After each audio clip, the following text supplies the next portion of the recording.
All right. Yeah, you know it's professional when I got a rice cooker behind me. Oh, on this side and a blender.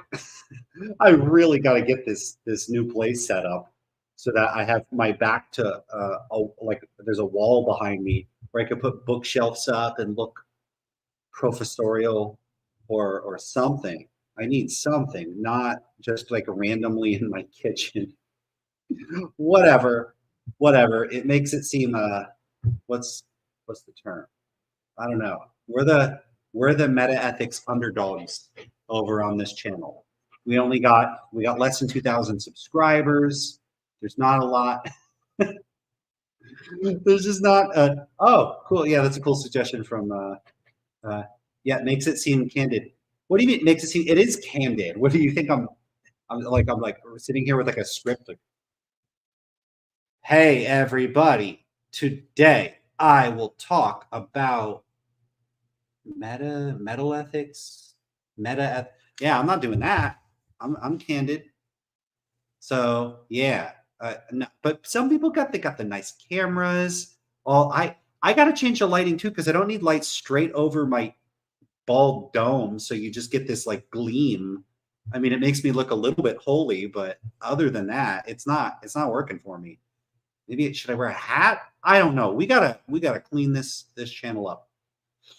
But y'all can help out. So everybody go on Patreon and become like a premium. No, um, but yeah, we gotta. Oh, I should start selling things. I could do like one of the apologetics channels and start selling like anti-realist merchant. Who would buy that? What? Why am I trying to undersell my own product? My product is meta ethics. Is this the only meta ethics dedicated channel on all of YouTube? Yeah, yeah. So see this Undead Caesar says probably a light ring would fix it. Problem is, I have I have like sensory issues. So if I have lights in front of my eyes, I can't do it. There's no lights in front of me. So someday I'll show you what my setup looks like. I can't have lights in my face. In fact, I even tape up like the light on the monitor is taped up. I can't have lights in front of my face. So not going to work.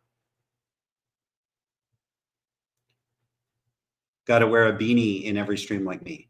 Yeah, see, that's the other issue. I Glasses and headphones is a tough sell anyway. Like I'm already bagging it up here with the shirts. So maybe I got to dress up too. I can't wear the t-shirts anymore. We got to figure something out.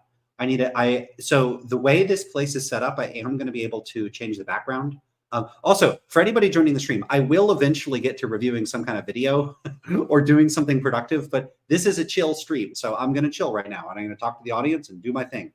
This is not like a recorded video where it's all. So, I saw a funny but flattering remark where somebody said some very positive remarks about my videos, but they're like, when he's in an interview, he's great. It's like he's focused, but like he's just kind of digresses. But it's a freaking stream. That's what it's for. So that's what I'm doing. Anyway, so light ring is out. I'm not wearing a beanie. I can't have stuff on me unless I would have to habituate to it for months. So Travis says, wasn't there a video you're thinking of reviewing with Mike Israetel? Is that his name? I had never heard of him. I went and started to look at the video. I actually quite liked the pacing and the way it was going. So if I like how a video is going, I'm not sure it's good fodder for me to criticize it because I might just be like, okay, this isn't, I don't have a huge problem with this. So maybe it would be cool to actually see me like a video. I'm sure I'm going to find stuff to disagree with in the video, but I usually go for the stuff that part of it wounds my soul, and I'm not sure that was initially wounding my soul, but maybe it would. I'd have to get through more of it. Would you sell gastronomic realism shirts? So here's the thing. As much as I'm mocking the idea of selling stuff, I actually have come up with designs. I could probably show you. Yeah, I could show you. Give me a second. So I created some designs in Canva, Canva. What am I talking about? Let me go to it. Okay, it's like shoving, like, hey, here's a new thing we have in your. Okay, it's just forcing some UI change on me in Canva. So give me a second. Let's make it real dramatic. All right, I don't care. Let me into my dang site and trying to find something. All right, where is the stuff that I designed? I designed some T-shirts. Where are they? I got my TikTok backgrounds on banners. Where are the t-shirts? Did I delete them? No, here they are, t-shirts.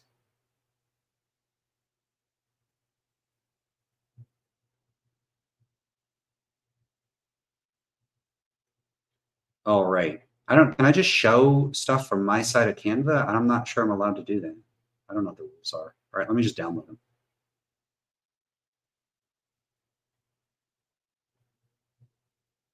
I don't see why I couldn't. Yeah, well, I don't know. 1 second. I'll get them. I'll get them.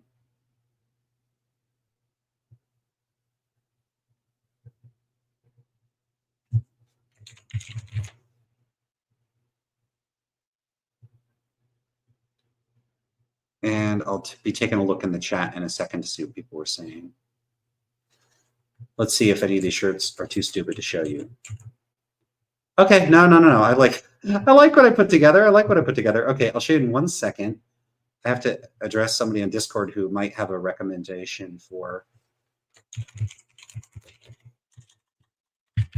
videos to review, because I'm not 100% sure what I'm going to end up reviewing today.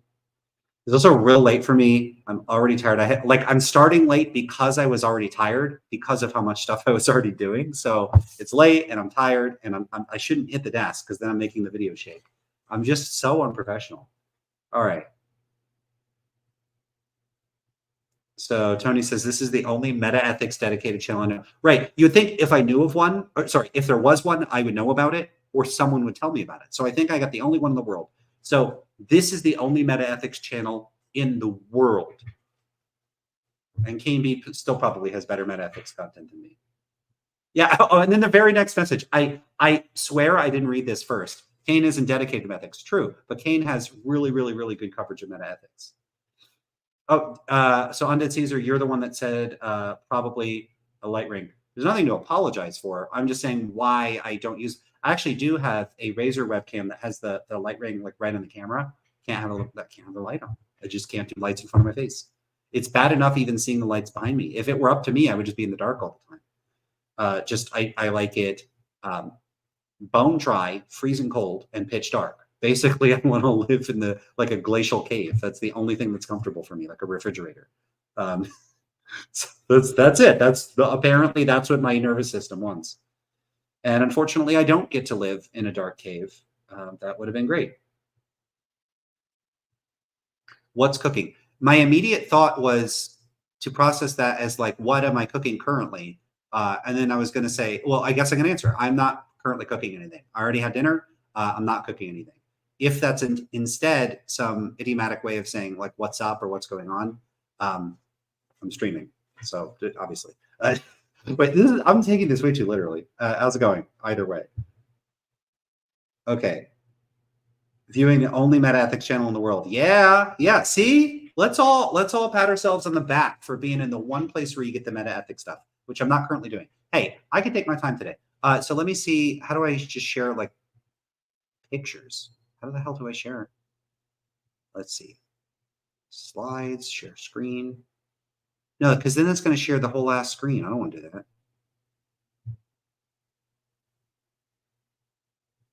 No, it's only trying to show. I don't want to do that.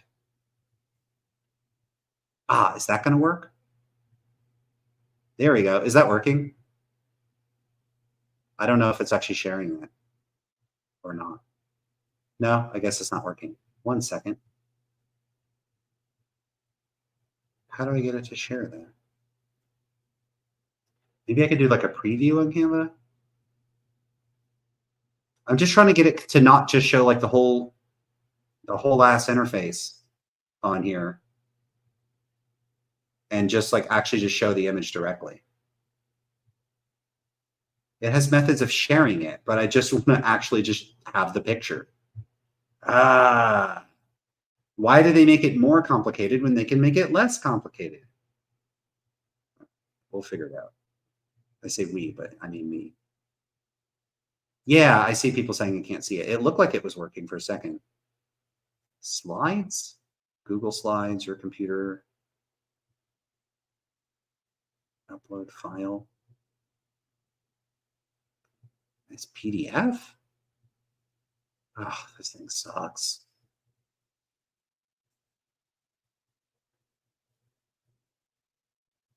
I'm not finding it. Oh, I have an idea. I'm just figuring out. You could see how incompetent I am in real time. That's cool. I don't care. I care a little bit.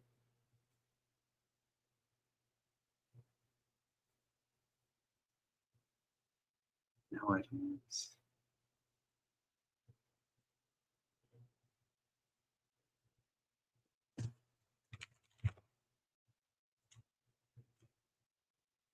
Invalid file type. Great. Okay. Well, screw you, StreamYard, with your overly restrictive.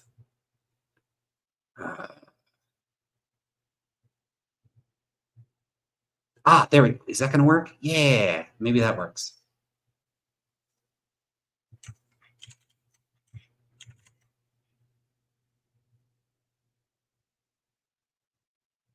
Yeah. Okay. I think I got it figured out.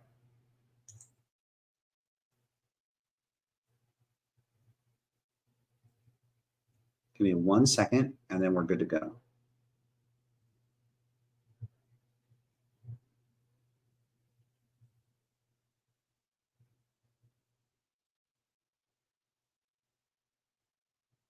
Cool. Okay, I think I got it. Let's see. All right. And then, of course, it immediately, there we go. Now is it full screen? Yeah. Okay. So I had a really simple one here on normative entanglement, but I'll show you the gastronomic realist ones.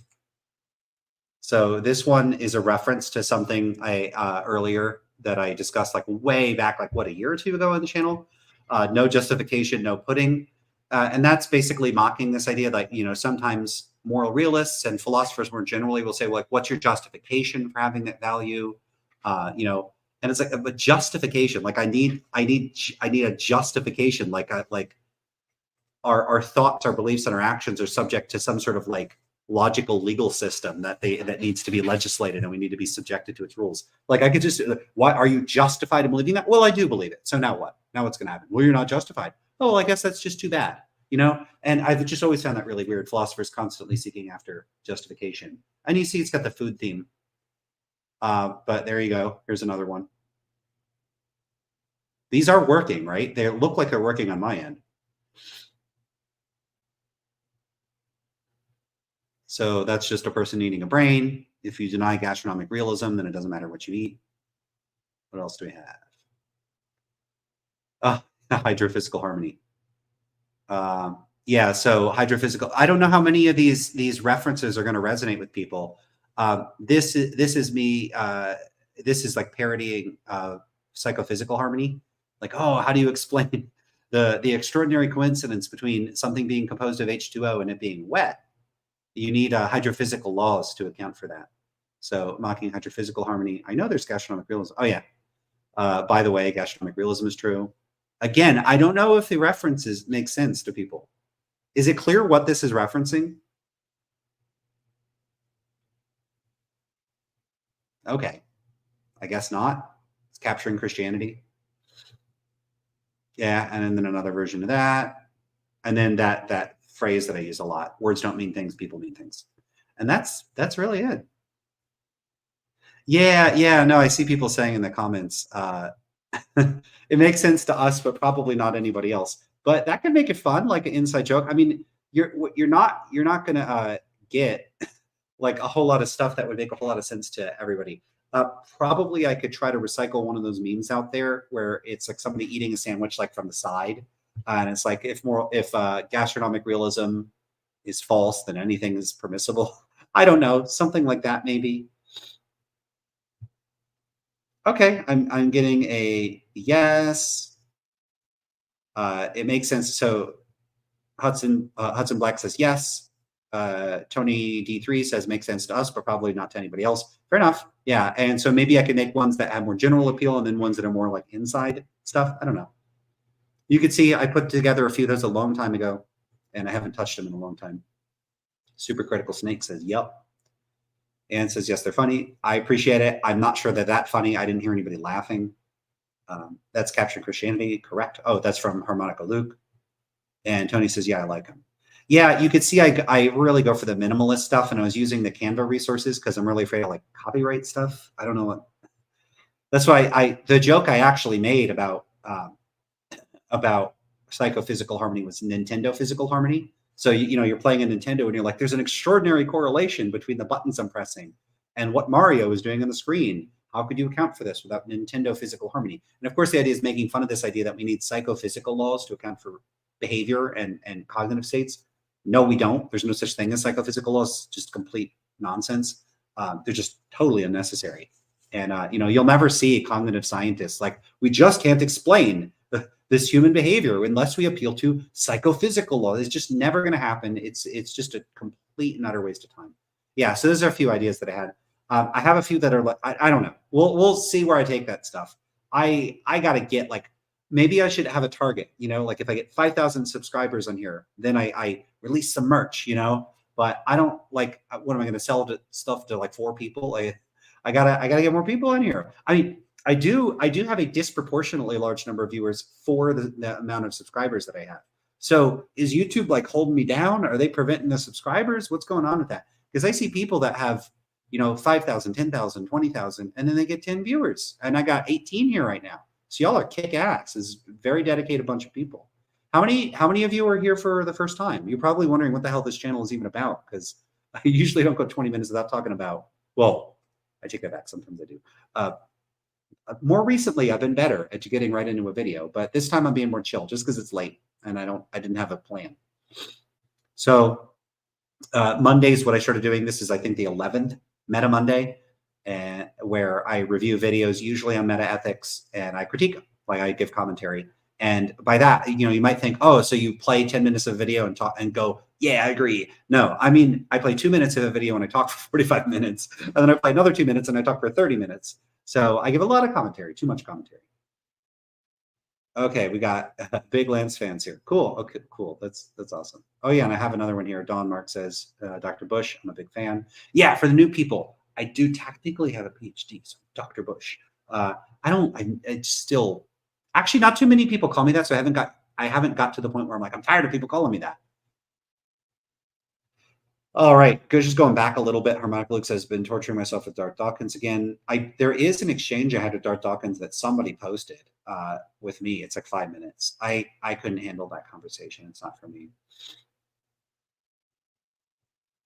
Alex says, gastronomic realism is a funny idea because I have met some people who think you must like to eat what they like to eat. Yeah, I have met people that seem to have that attitude, and it's a little strange. It's just, for some reason, a lot of people seem to think, I think this way, so other people must think this way. And I've just never had that disposition at all. I've always had, no, I wasn't talking about it here. I was talking about it on my Discord. I have this tendency to kind of do the opposite of that, where I tend to assume differences, maybe too much. So yeah, and there's also in some certain sort of scientific circles, there's splitters and lumpers. I'm always a splitter. I'm always dispositionally inclined towards breaking things down into smaller parts. That's just my inclination, which is weird because, well, maybe it's not. So I like breaking things down into smaller parts, but I'm also, I guess you could say, ontologically sparse, where I want there to be as few like fundamental things as possible. So I guess I like things. I like reality as fractured as possible, but but as unified as possible fundamentally, if that makes sense. I don't know if it does. I don't know. I'm trying to psychoanalyze my metaphilosophical dispositions in real time, and maybe I don't know. You tell me. Actually, sometimes you need that outside view. Oh, right. So Alex or Travis had a suggestion. Travis, are you still around? Do you think that the Mike video is worth looking at, or should I look for another video to review?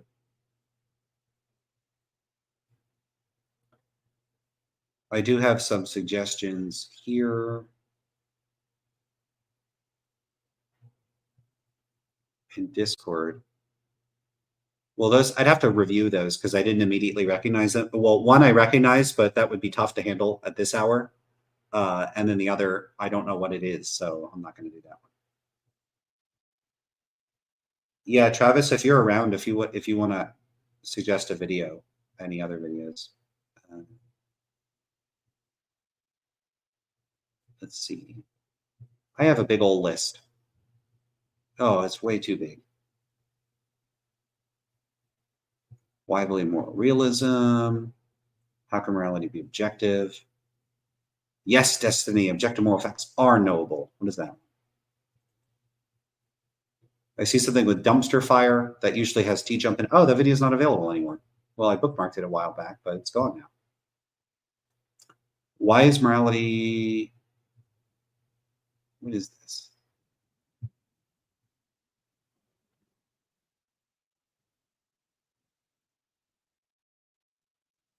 Okay, it's a short video.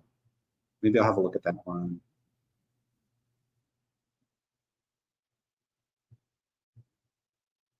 All right. So Travis says, I'm not going to lie, I haven't actually seen it. I just saw you floated in the Discord. I saw the first few minutes, and it looked like a pretty long video.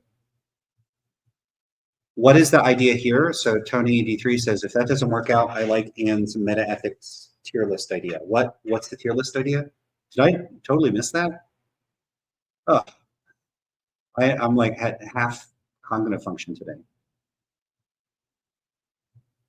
I'm just right now. I'm just looking through. So I have a big bookmark list of. Oh, I know something I could do. Anyway, sorry. Let me finish. I'm interrupting myself. Jesus. Uh, I'm getting mad at myself. Oh, I am really okay. I have a big bookmark list of pretty much every video on meta ethics on YouTube. I think there's even some on like other video sites. There's not a lot of those that have a lot of videos, especially on meta ethics. But it's got I don't know what it has. I'm scrolling down. I'm like, there's got to be like hundreds. I don't even know. I'm gonna guess there's 300 or 400 in there. So there's no way I'm gonna find something good in there. I found a short 7-minute video, so maybe that'd be worth looking at. Oh, rank the meta-ethical positions, like realist positions or the anti-realist positions.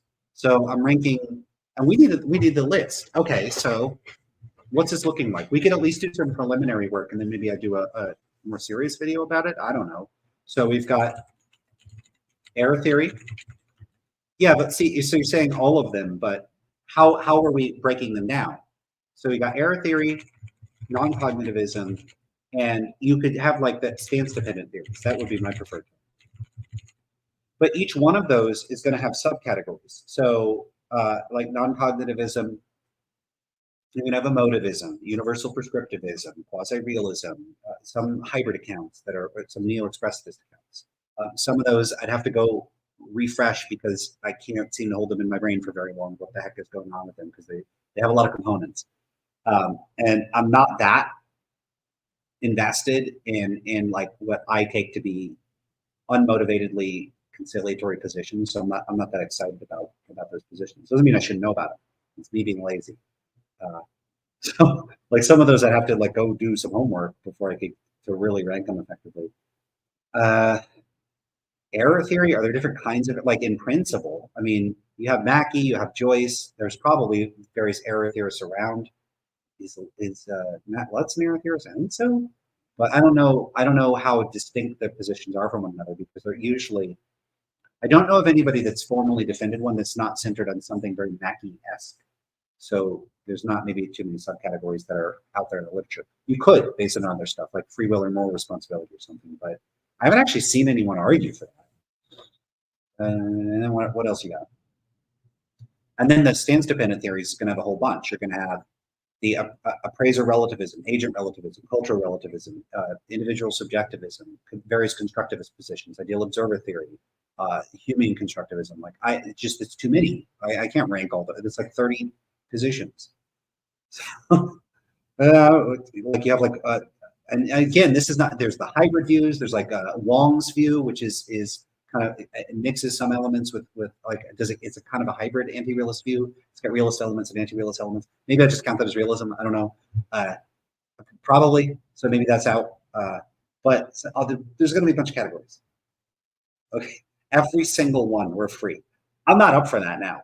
I guess I could give a preliminary of the big three, and then kind of talk about the other three. I could do that. And I do have a couple videos here that I was pulling up that I could look at too.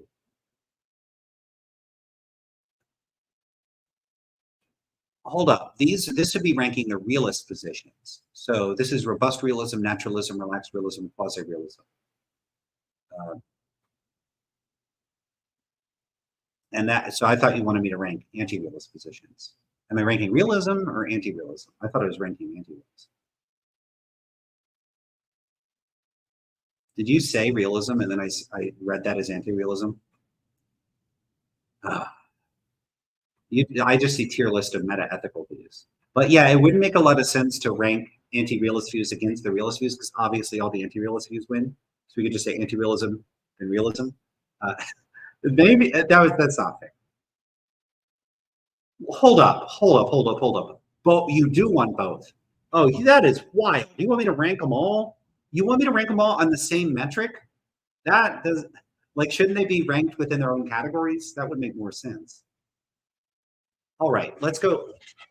If we go with like quasi-realism, I don't consider that type of realism. Do you? I think of that as an anti-realism or a big question mark. You know, and the same thing with a Kantian constructivism. Where the heck do I even put that? You're gonna have some views that are going to be like really hard to place. But let's say robust realism, naturalism, relaxed realism, quasi-realism. Okay, so if I have to rank these, quasi-realism would win because it's not really realism. Then might sound weird, but I think I would put robust realism, then naturalist realism, and then relaxed realism. I really don't like relaxed realism. Maybe that would come as a surprise, but it has that vibe to me of a position where its proponents want to paint so small of a target that you have other people have nothing to like. It's like a coating it in wax, so all the water just bounces off. And I just don't like when a position winnows itself down to something that's unassailable, but like at the cost of not saying or doing much of anything substantive. Maybe there's some irony or hypocrisy in that, given that I'm like a quietist about so much stuff. But this seems, it's like a have your cake and eat it too kind of thing, and I don't find it appealing. Quasi-realism at least seems to be getting into some interesting stuff about different views of truth and different ways of construing what might be going on with people's phenomenology that isn't giving so much credit to wonky metaphysics, and that probably is going to put it on top. So quasi-realism at the top, relaxed realism on the bottom. So then you have robust realism in number 2 spot, and then naturalism in the number 3 spot. Now, I see robust realism. You say intuition is a moral sense acquaintance. It looks like you're defining them largely in terms of the moral epistemology behind it, but that's not, I probably wouldn't characterize it that way. I would characterize it in terms of the metaphysics, like that it's positing things like substantive, sensitive, and not natural moral facts that are irreducibly normative. And they might, you know, that's probably how I would construe it, largely in terms of its metaphysics. Not that that's necessarily not a viable way of carving things up. I don't think there's facts on it. So why would I rank it higher? Like, what does that mean? I have the sense a lot of people have about moral naturalism that people have when people talk about compatibilist views of free will, where they're kind of like, it seems like you're changing the subject. Now, I'm not endorsing that for compatibilism about free will. And I'm not even endorsing it about naturalism. The problem with naturalism is it seems like it wants to give up everything that I thought was distinctive and important and interesting about a realist position about morality. Like, it's actually saying, hey, you got to do this. And it just ends up giving you descriptive things. And if it tries to give you the authoritative or irreducibly normative stuff, then it's going to carry the same problems as realism. But then at that point, is it naturalism? I'm not so sure that it is. So someone could try to just yank all the weird parts of non-naturalist realism into one's conception of naturalism and say, no, those are natural facts. I would just have issue. I would say I don't agree. And also, I guess maybe you could convince me of that. I don't know, because I don't have a huge dog in what counts as natural fight anyway. So But I don't know, at that point, what does it even mean to call yourself a naturalist or a non-naturalist? So you have all the components of non-naturalism, but you say, oh, but I'm a naturalist though, because I think that they're actually natural. And that's going to get weird. So I tend to not like naturalism because it ends up giving you these just sort of inert descriptive facts. And it's just not, it's like if someone says dragons are real and you say, okay, show me the dragons. And then they show you like a Komodo dragon. It's just, it's not breathing fire. It's not, you know, it's not casting spells. That's not true. Come on. So robust realism, I give it an A for effort. Like at least it's trying to be on target, and it's trying to say, no, this is what we're going for, the real deal here. So at least there's that. Like I think it just catastrophically fails, but at least it's trying. So that's what ends up in the number 2 spot. So that's your ordering for those. Hey, that was actually fairly short. I didn't spend 3 hours giving them the ordering. So there you go. Kantian and Humean constructivism. Humean constructivism, I don't know where we're ranked, like relative to what, but it's definitely number 1 of these two. Kantian constructivism is just nonsense, and Humean constructivism actually makes sense. So, hey, I mean, as long as it makes relatively more sense. I might still have problems when people start, you know, even when people start saying like, oh, there's hypothetical imperatives, and those give you reasons. I still think that talk of giving reasons is nonsense, even in those cases. Okay, as far as anti-realist positions between error theory, non-cognitivism, and subjectivism. Oof, that is tough. Okay, I'm going to put error theory last of the 3. That's clearly wrong because it says, you know, moral claims purport to describe sense independent facts. Moral claims don't purport to describe anything. That's not how language works. So if the claim is some sort of a prioristic or semantic claim about the meaning of moral claims, then it's starting off with a just fundamentally misguided conception of how language works, and it's just wrong. If it's making an empirical claim about what people are intending to communicate, then that empirically it's wrong because they're not doing that either. So part of the problem with error theory is not so much that it gets the metaphysics wrong, but that it gets the semantics or the meaning of moral claims wrong. So error theory is at the bottom. It's incorrect. So done. That one's done. Subjectivism. I don't see any good reason to think it would win on like a priori or armchair grounds as a good description of what people are doing. So insofar as it's purporting to describe ordinary moral language, it doesn't do a great job, I don't think.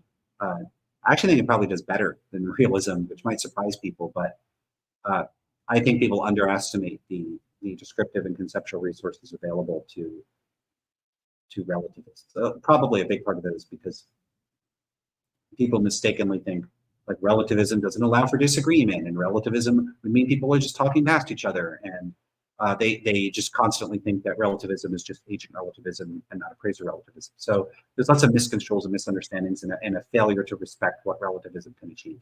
So we're going to put that in the number 2 spot. So it might surprise you. I think non-cognitivism comes out on top. I think that there might be really complicated ways of construing what people actually do in their language, where I've talked to people where they're like, you know, when it really comes down to it, your view, if it was closest to one of these positions, would be closest to non-cognitivism. The reason for that is because I don't think that people have determinate metaethical stances or commitments. By stances, I mean that people don't really have explicit metaethical positions. They're not realists, they're not anti-realists. They don't think that they're stance-independent moral facts. They don't think they're stance-dependent moral facts. They don't have any particular like commitment to a metaethical position. At least that's my view. And when I say people, I mean most humans on Earth right now and historically don't have a position on the matter. Philosophers frequently have them, maybe not always, but usually have them probably, I guess. And then on occasion, people will either by personal reflection or picking up philosophy acquire a position. But I think generally speaking, people just don't have positions on these. There might be small communities where people are in a small religious community that has some explicit doctrine and they all learn it. And then maybe everybody in that community is a moral realist or an anti-realist. But generally speaking, most people, I think historically and today, they don't have views on this stuff any more than they have views on whether, like Plato's forms are real or which interpretation of quantum mechanics is correct. I made these analogies before. But although that's the case, I do think that generally speaking, when people are communicating, they are typically speech is, I take it to be goal oriented. People it's a behavior, and behavior is goal directed. And like if I move my arm, voluntary action is taken to pursue the ends of the agent. And so when people are talking, they're trying to achieve their goals. And so I do take a major functional component of everyday moral discourse to be to attempt to achieve one's goals. And to that extent, there is a certain sense in which you could say when a person is arguing with another person about a moral issue, they're trying to get their way. And in that sense, the fundamental motive behind what they're doing is to achieve a goal. It's not to assert propositions. And so someone through a very distorted and like they could squint really hard, and you could say, so technically in Lance's view of what people are doing with moral language, it looks like they're doing a bunch of non-propositional stuff. And so it's looking a bit non-cognitivistic. I would not accept the label. Maybe someone could really twist my arm and get me to accept it, but probably not. I stick with the traditional labels being misguided and wrong, because I don't think that I don't think there is a meaning to moral claims. Like there's a category of moral claims. So something like murder is wrong means something like murder boo or don't murder. I don't think that's true. I'm not even sure that makes sense. So I don't endorse any sort of traditional non-cognitivist view. But I do think to the extent that non-cognitivists can appreciate that language doesn't always serve, although it could superficially appear assertoric or another, like it looks like the language is about stating facts, that it's actually about expressing attitudes. I don't think that that's true. I wouldn't say that that's true. But what I would say is that it's in the ballpark of something that I do think is true. And there's something very weird when people talk about moral disagreement. Is they'll be like, well, why would people disagree or argue with one another if there was no fact of the matter about what they were arguing about? What the hell are people talking about? No one because it looks like people think that if I think like here's the philosophical framing of disagreement. I go around and I'm asserting what I think is true. Proposition P is true. So I go around saying P, right? Maybe this is a little silly, but P, right? And so someone else thinks not P, and they're like, no, not P. So I'm asserting P, and they're asserting not P, and then I'm like, no, here are the reasons I have for P, and they go, but here are the reasons I have for thinking not P is true. And so what are we doing there? So I'm trying to convince you of P, they're trying to convince me of not P. Why? Why would we be doing it? So we're not just truth proposition generators. We have reasons why we focus on some propositions over others. You know what those reasons are? Our damn goal, like what we're trying to do. We care about some stuff more than other stuff. And so if I were trying to argue with someone where I'm saying P and they're going, not P, what are we trying to do there? There's some goal I have for why I'm arguing with you. There's some goal you have. I'm trying to get something done. I'm trying to achieve my ends. And so are you. And so if you peel back the like what's true or not angle on what people are doing, people are trying to achieve their goals. Now, lots of disputes are not actually about what's true. There's I want this and you don't want to give it to me. So I want to buy that pie for $20 and you want $25. I'm like, no, I'm not. I'll only pay 20. You're like, would you do 22? And I'm like, sure, fine, I'll do 22. Okay, so we might be arguing about the price. So haggling or negotiating. Are there instances when you're haggling or negotiating where there's a stance independent fact of the matter about the correct resolution to the conflict? No, and yet people argue. Why? Because they have conflicting goals. So I've talked about this on the channel recently. People don't just argue about what's true, they argue about what to do. And typically when people argue about what's true, it's because they want to do something, they want to achieve some goal, and whatever they're arguing about is true or not is instrumental to some aim or agenda that they have. And so in a certain sense, the function of the language in these contexts is to achieve one's goals, it's to get something done. I don't typically think people are just disinterestedly asserting propositions for the consideration of others to evaluate as true or false. We assert propositions because we have some reason why it's important for us to assert those propositions. So it's goals that are driving truth claims. We're not subordinate to just asserting what's true. We're not, just mindlessly just going, this is true, this is true. And so it's very weird how philosophers and people that buy into the realist approach to things frame disputes because they treat us as these like weird, goalless, inert proposition generators and don't treat us as goal-driven agents who the truth of claims of which is subordinate to our objectives. And so it's actually, they are subordinated to our values, our ends, our purposes. I mean, to put it really crudely, like, well, I'm not going to put it that crudely. I don't need to. Okay, so yeah, so non-cognitivism comes out on top from the other three. Now, that's the three traditional anti-realist views. I don't endorse any of those. Because those positions collapse semantic theses and metaphysical theses, my own position, I don't have a position that addresses all of those simultaneously with one label. If you want, call it like Bushian anti-real. I don't even know what to call it. So I have to take the claim separately. On the metaphysical claim, all of those positions hold the same view. There are no stance-independent moral facts. So I agree with them all about that. That's the defining feature that makes me an anti-realist like them. What makes me not hold any of those positions is that I reject that there's any uniform and determinate correct semantic thesis, but there are moral claims. I'm not sure moral claims represent a distinct kind, so I'm not sure I could endorse any of these positions. And to the extent that I say, okay, let's just accept for the sake of the argument, they represent a kind. Do they assert only non-propositional content, or do they assert propositional content? I think the answer is that requires disambiguation, and I've alluded to this before. If it's a claim about the meaning of the sentences, like the moral claims, independent of any context of usage, I think the question is unanswerable. I'm a quietist about that because I don't think the sentences have meaning independent of context of usage. So if that's a presupposition behind the traditional positions, I reject them all on the grounds that they have a false presupposition about the nature of language. If instead they consist of empirical claims about what people are using moral language to do in context of usage, then I think the answer is they're not doing any of these traditional things. They're not uniformly and determinately asserting the distinctive non-propositional content that emotivists or prescriptivists think that they are, nor are they distinctively, uniformly, and determinately asserting propositional claims that are indexed or not, or in the case of relativist or constructivist type positions, or non-indexed in the case of errativists. They're not doing any of those things in particular.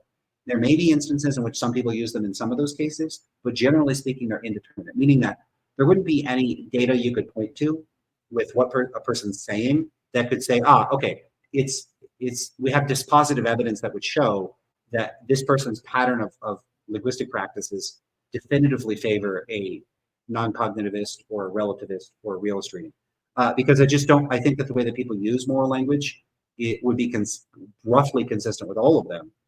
It would be just underdetermined by the data, and I think it would be underdetermined by the available data because that's not actual, like some unconscious commitment to one of these just isn't causally associated with what they're doing. It's just not part of it.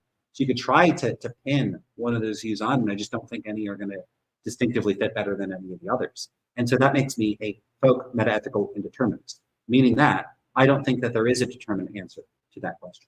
So I agree with the three traditional positions on the anti-realist, on the metaphysical side, that there are no stance-independent moral facts.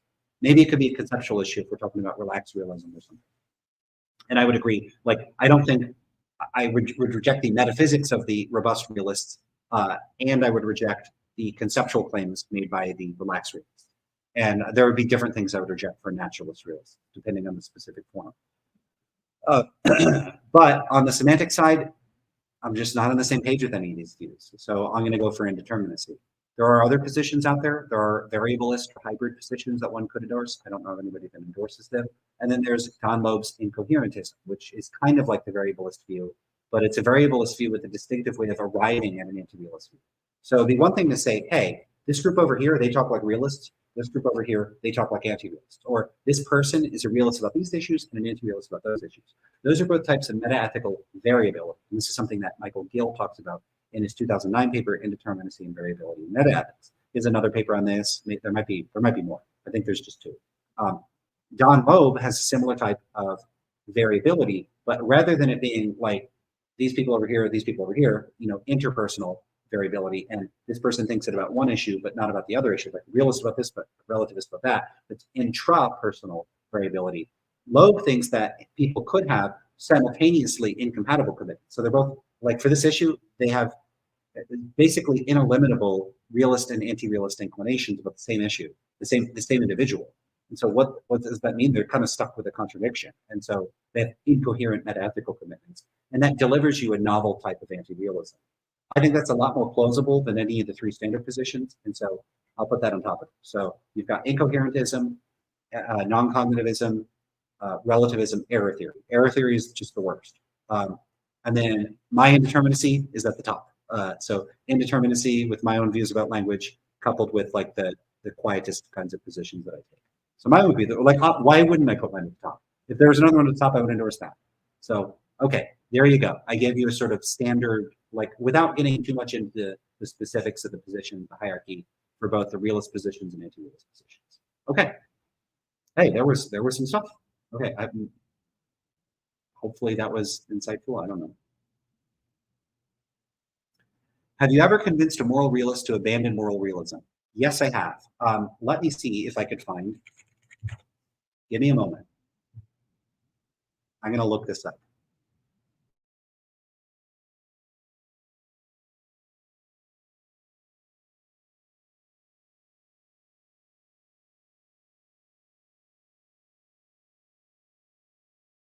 One second. There's a person that says that they convinced me, or I convinced them here, and I'm just trying to find it. Yep, here it is. Cool. One second. Let me share the screen.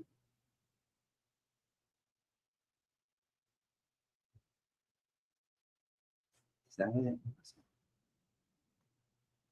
Gotta find here.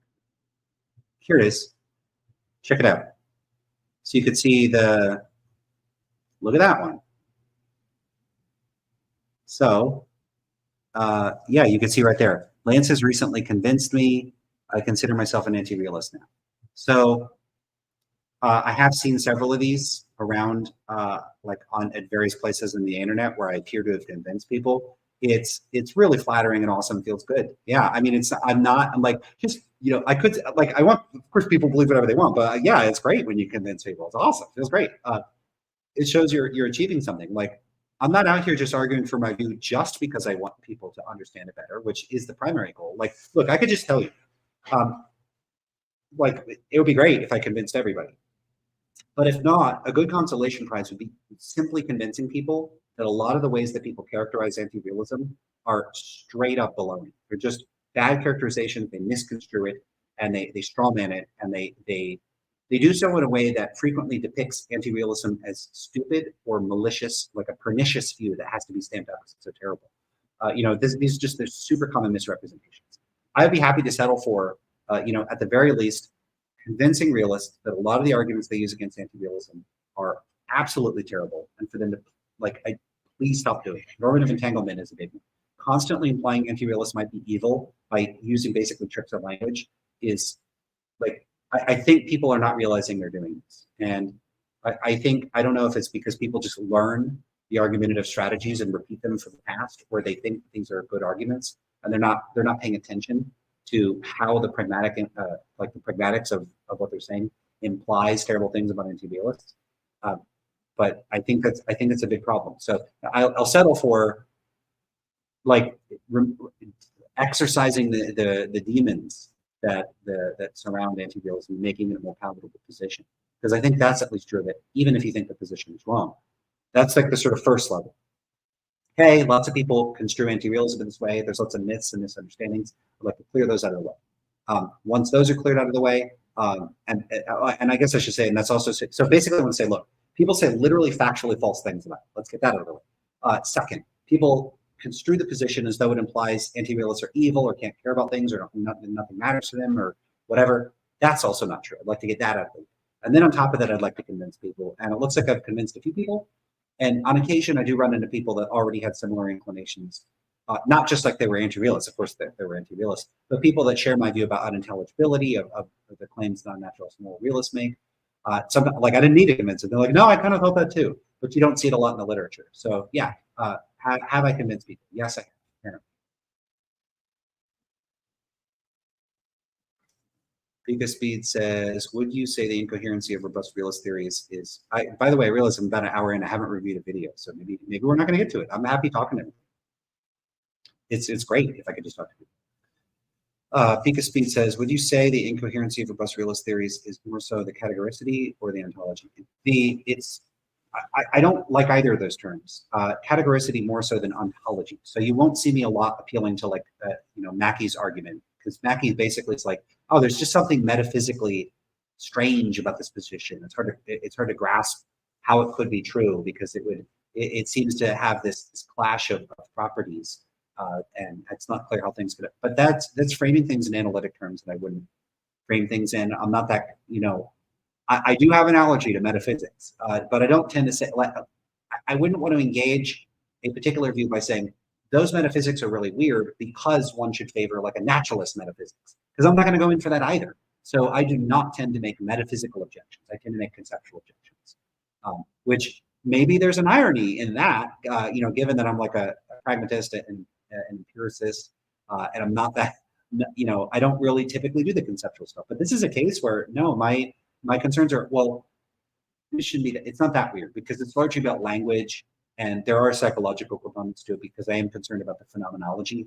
the realist report. I think that they are, in many cases, failing to introspect very well about their own phenomenology. So it's more the categoricity. But the way I typically frame it is the irreducible normativity.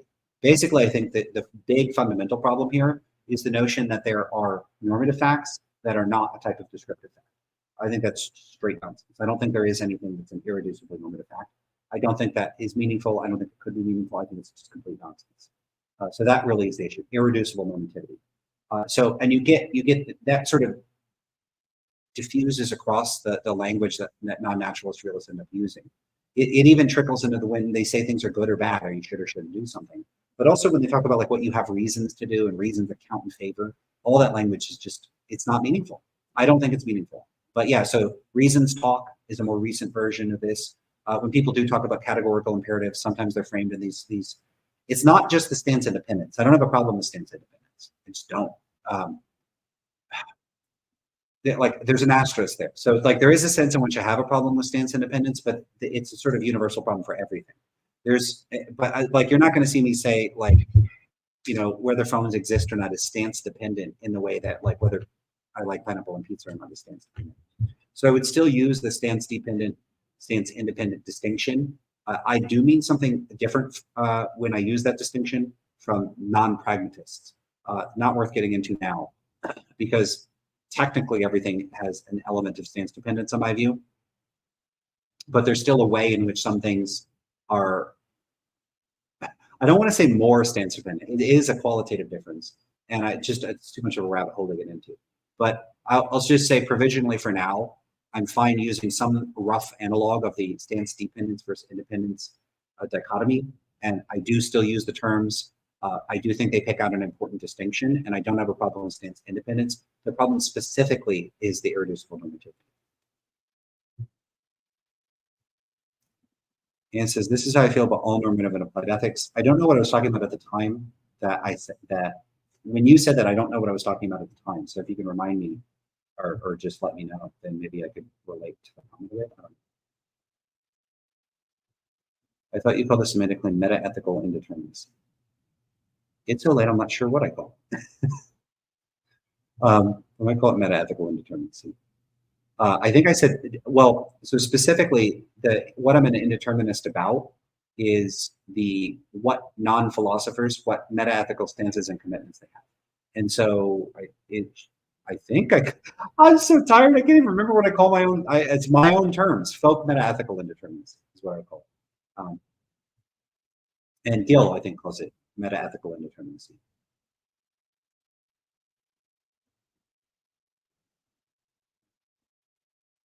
I think it was Michael V. Gill who introduced that idea. Which one? Which idea? Indeterminacy or variability? Gill introduced both of those, and Loeb introduced incompleteness.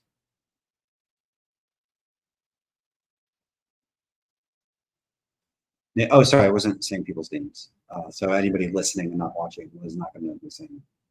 Nick M says, I don't understand why you think that if any moral claims were true, then there would be irreducible normative properties. I don't think that. I don't think that. So I don't know if you're directing that to me, but I just don't think that. Truth Over T says, what's up, Lance? Hey, how's it going? Oh, look at that. We got a convert here. How do I don't know how to say your name. Esau Pons? So Lance convinced me too. I'm sorry I butchered your name. I'm sure I did. Mahayanist is here. What's up? How's it going? Nidhi is here. What's going on? Lance, get some furniture. Do we need to well, so I moved here before my wife. Like you'll notice she's not in the back. So she's going to be here in a little bit, and she's got all the furniture. So we do have furniture. We don't have a lot, but we do have it. So yeah, I got no couches or anything. I have 2 tables and a chair. Oh, technically I have 2 chairs. Yeah, 2. I have a computer chair, a regular chair, 2 tables. And by tables, I mean 2 old beat up IKEA desks that are falling apart and wobbly. So that's what I got right now. Oh, let's see what else we got. Nick M also says, I also don't understand why you're committed to reasons journalism. I don't think that I am. I don't know why I'm having positions attributed to me that I don't think I'm endorsed, that I don't think I endorse. David said, here's something to review. Did you link something? I didn't see anything. And he says, wait, not a couch. What are you talking about? Nidhi, I don't know what you're talking about. A rational link. It just seems like folk, so Josh Schultz says, it just seems like folk meta-ethical indeterminacy is a type of non-cognitivism. It's not, because non-cognitivism would say that there's a determinate meta-ethical position, like a determinate semantic analysis of ordinary moral discourse, which is that when people are making moral claims, they're asserting non-propositional content, like they're expressing emotions or issuing prescriptions. But if you're indeterminate about whether they're doing that or they're doing something else, then you wouldn't be a non-cognitivist. Truth Over T said, you definitely showed me how a lot of arguments against anti-realism are just rhetoric. Awesome. Yeah. And look, I think that's a position realists should come to, even if they remain realists. And even if they remain completely convinced of realism, I still think we should all get on the same page that like, hey, if you're a relativist, then you have to think it's okay for someone to torture babies. That's just not true. It's just not true. That might be true of a very distinct form of agent individual relativism or something like that. But it's not true of appraiser relativism. So that objection doesn't fly against appraiser relativism. So what's the objection to appraiser relativism? Like I could tell you, like one would be, I don't think people talk like appraiser relativists. So insofar as it's intended to be a semantic thesis, I think it fails. So that's not a very exciting response because it's not able to depict the person endorsing the response as an evil monster that's okay with baby torture. So why would it appeal to people? So who wants to have get into linguistics and how people use language when you could imply that the person you're arguing against is cool with baby torture? The answer is you wouldn't if your goal was rhetoric. So why are people doing this? It sure looks like they're leaning heavily on the rhetorical stuff. So I don't know what their objectives are. I'm not gonna say I know the motives of critics of relativism and it's intentionally to misrepresent. How could I know what? Let's assume they're all being super sincere. Okay, so if they're all super sincere critics of relativism, then they're just not doing their homework and they're not understanding. They're critiquing some forms and not others, and they're not doing a very good job with their criticisms. You don't have to impute motives on people because whatever their motive is, the criticisms are bad, whether they're doing it intentionally or not. So in other words, whether people are intentionally people are always so quick to say you're straw manning it, and you're misrepresenting it, and you're deliberately doing this, and you're intentionally doing that. I have no idea. What's the point speculating? What I can tell you is if somebody says relativism is wrong, because if you are a relativist, you have to be okay with baby torture. That is it. There's not a nice way to put it. That's straight bullshit. It's just bullshit. If someone says a specific form of agent relativism, according to which the rightness or wrongness of an action is solely determined by the moral standards of the agent performing the action, if someone endorses that, then that person would be committed to it being the case that if a person endorsed torturing babies, they would have to think it was morally good for that person to torture babies. Fine, there you go. Then why not say that? You say, I just said it, so why can't you critics say it? I just said it. Why can't you be precise like me? Aren't you the analytic philosophers? Precision, rigor. And yet I'm more rigorous at 10:14 at night, an hour into a stream, doing your damn jobs for you. And I'm more precise than off the top of my head, I'm more precise in my critique of agent relativism than you are in published essays. It's look, it's freaking pathetic. It's pathetic that I have to correct fucking professionals that have been writing on this stuff for decades. Why do I have to correct them? And I've been correcting people now for years on my YouTube channel. And I can't wait to see them just not correct any of this crap in their published journal articles or books. I have on my blog right now um, uh, a new article that came out where, well, a new my article that's reviewing some stuff from a publication in a book. It's Oxford University Press. You would think there'd be some quality control, and the coverage of relativism is abominable, just abominable. It's just the worst kind of terrible criticisms, and I'm so tired of it because again, it's not just people on Twitter. These are literally professionals that'll say stuff like, if you're a relativist, you would have to be okay with that. If everybody wants to torture babies, you have to be okay with torturing babies. What if you're an appraiser relativist? Is that true? Guess what the answer to that is? No. No, it's not true. So why not say agent relativism? Why not say it? Why not say it? Because they don't typically say it. You almost never see them say agent relativism. They just say relativism, as if there's one kind of relativism. And there isn't. Because if you're, look, I'll just break down. I've gone over this like a million times, and they're still going to do it. They're still going to do it. Oh my God. Okay, so agent relativism. Whether the action is right or wrong is determined by the standards of the agent. And we'll leave out the culture stuff now, because there's a cultural version of this too. So let's just leave those aside. We're talking about individual relativism. Okay, so what that would mean is you have two people. Alex thinks torturing babies is morally permissible. Sam thinks torturing babies is not morally permissible. What this means is that if Alex and Sam are committed to agent relativism, and so Alex thinks it's okay to torture babies, Sam does not.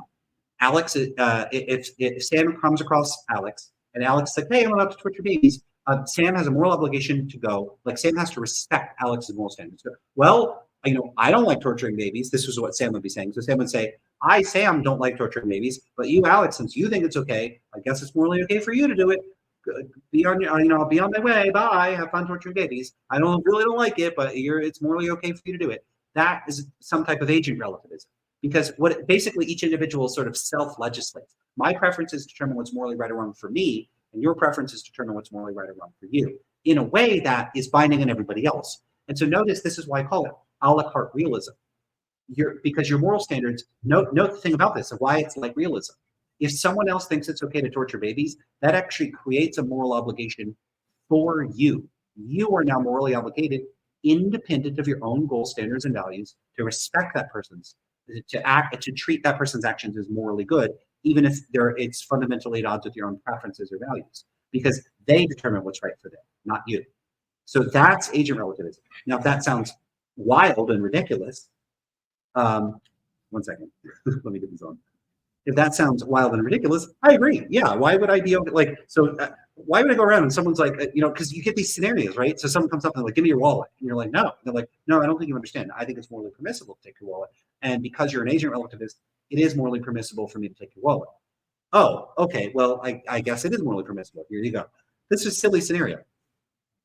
For an appraiser relativist, you act in accord, like each person judges action, the rightness or wrongness of the action is judged in accord with the standards of whoever's evaluating the action.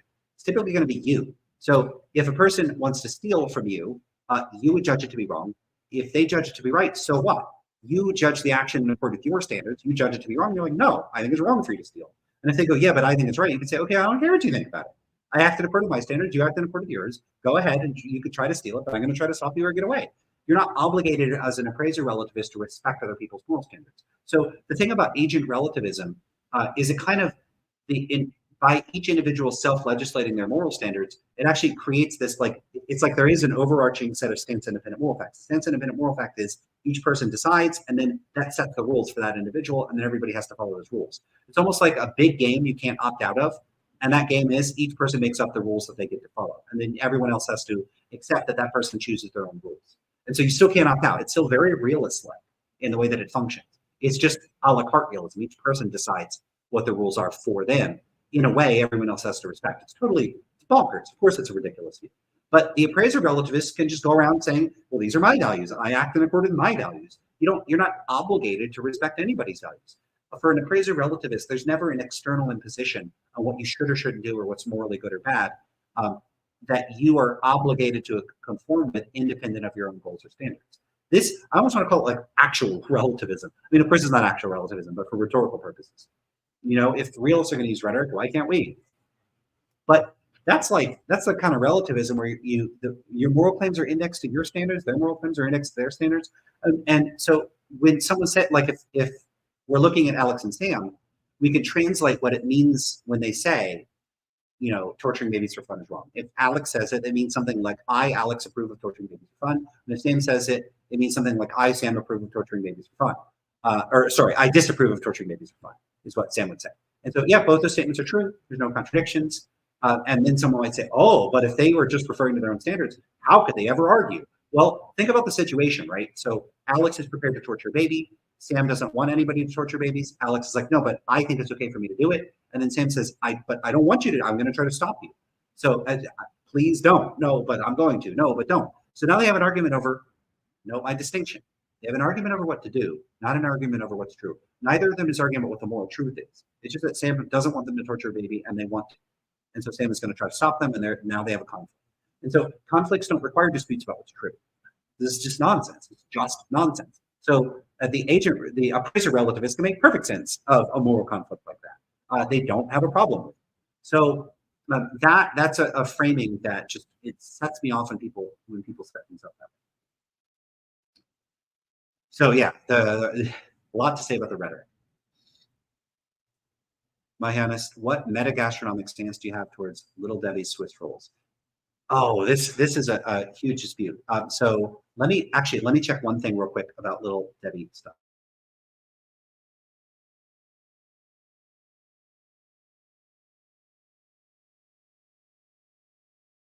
Okay, I do have, it's very nostalgic for me, it goes all the way back to my childhood, a particular one of the Little Debbie. I had to confirm it was Little Debbie. I was like 90% sure, but I wasn't sure. There's a particular one. I don't know if anyone wants to, I guess because I didn't give out Lance Loot, you get 1,000 Lance Loot if you get it right, which specific one. And it's, which one did you just mention? Oh my God. Swiss rolls. It's not Swiss rolls, so it's something else. So whoever guesses it right first gets 1,000 Lance Loot. But the Little Debbie product, that's my favorite from my childhood. Right. Let me get caught up on the chat and see what people are guessing. Nobody's guessed yet. Okay. So I do like Swiss rolls though. Those are good. So I know there's like, cause I love like fancy pastries and stuff. Like if I see a patisserie, I get all excited. But I just love the stuff out of the box. Like just give me a good old brownie bites in a bag, and I love that stuff. Modern Moralist asked, oh, now I get a serious question. I'll wait for the Little Debbie question, the guesses to come in. What is your favorite course to teach? Okay, so let's see. What have I taught? I taught healthcare ethics, which is that was a lot of fun. I was teaching it to medical students, and it was just a real cool class. It was one of my first teaching jobs, so I'm sure I wasn't the best teacher, but that was a lot of fun. Intro to philosophy, I don't think I made the right choices for that class. Let's see. Favorite course to teach? I think my favorite course to teach, I like courses where the students talk. So I really like seminars where you get students talking to one another, and pretty much I don't even care about the topic. I just really like to get conversations going with people. I prefer that over lectures. I don't know if that answers the question adequately.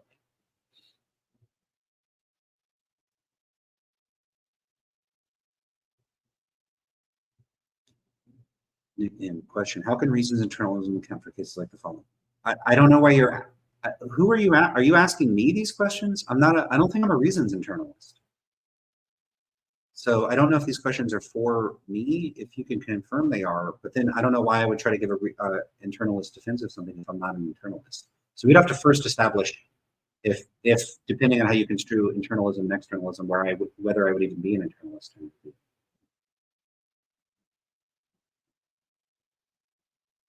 Oh, and that people are just yelling at each other, this thing is true, and it's just what they want to happen. Yeah.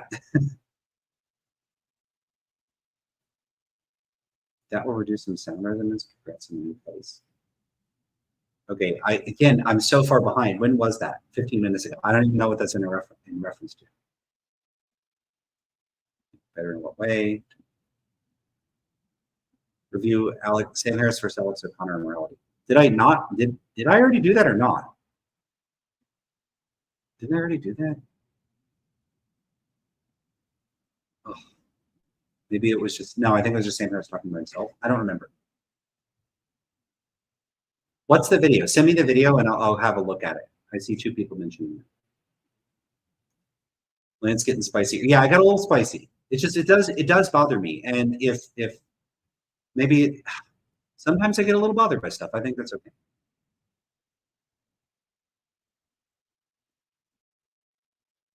Why don't you say agent stands independent versus? Well, I know you pushed that distinction, but I don't recall finding the distinction particularly helpful to push.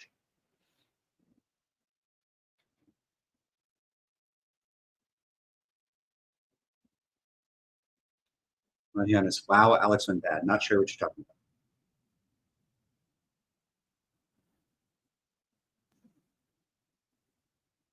Just Schultz. So do you reject bivalence if moral statements are typically neither determinately cognitive or non-cognitive? No, I don't think so. I don't. Why would they have to be cognitive or non-cognitive?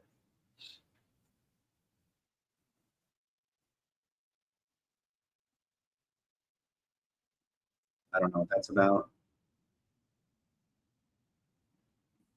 Devil something. No. Oh, these are guesses for what Little Debbie one is my favorite.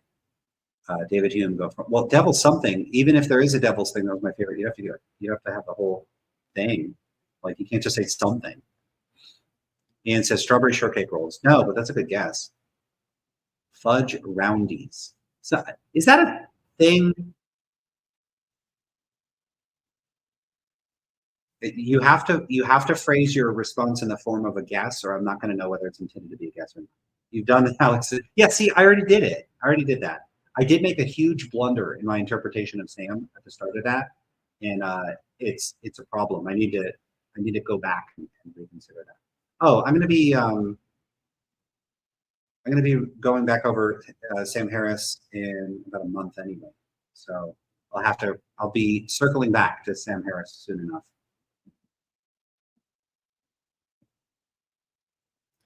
Okay, so Nick M says, what I meant by reasons internal is the view that something counts as a reason for action only if that reason can be the result of deliberating from the agent's motivation was set. Yeah, so I don't endorse that view because I don't endorse the view that there's such a thing as reasons that count in favor of actions, like at all. I don't think that's a thing. So I'm not an internalist or an externalist. Based on the videos of yours I've seen, I thought you did endorse that view. No, to my knowledge, typically when people have construed reasons internalism, it's still following what I take to be a false dichotomy. Stuart Patton says, nutty buddy. Nope. Have you taught any psych and sociology? I don't teach sociology. No. It's social psychology, different from sociology. And have I taught social psychology courses? I've taught courses that are like technically under the purview of social psychology, but have I taught like intro to social psych? I taught like advanced courses on social psych and like graduate courses, but not intro courses. Yeah, I think I got that right. I'm trying to even remember what courses I've taught. When I've got to choose, like one of the ones I created was called "What is Morality?" and there's various versions of the course, and it largely centers on addressing abstract question like taking a psychological perspective. How would we define morality? In the past, the course is just focused on just addressing the question of what is morality. Touches a little bit on the psychology of meta-ethics, which is my area of specialization, but then the other stuff is like moral conventional distinction, developmental research on psychology, like nature-nurture debates about where morality came from, the evolution of morality. So basically, there's like more abstract questions.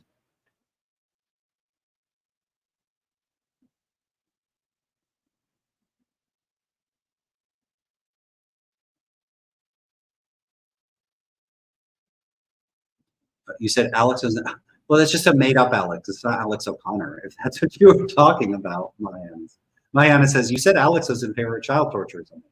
I'm not talking about Alex O'Connor.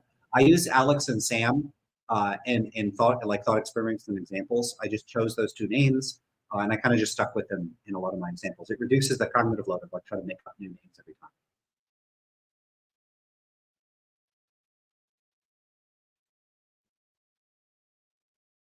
Oh, you're just talking to somebody else. Okay.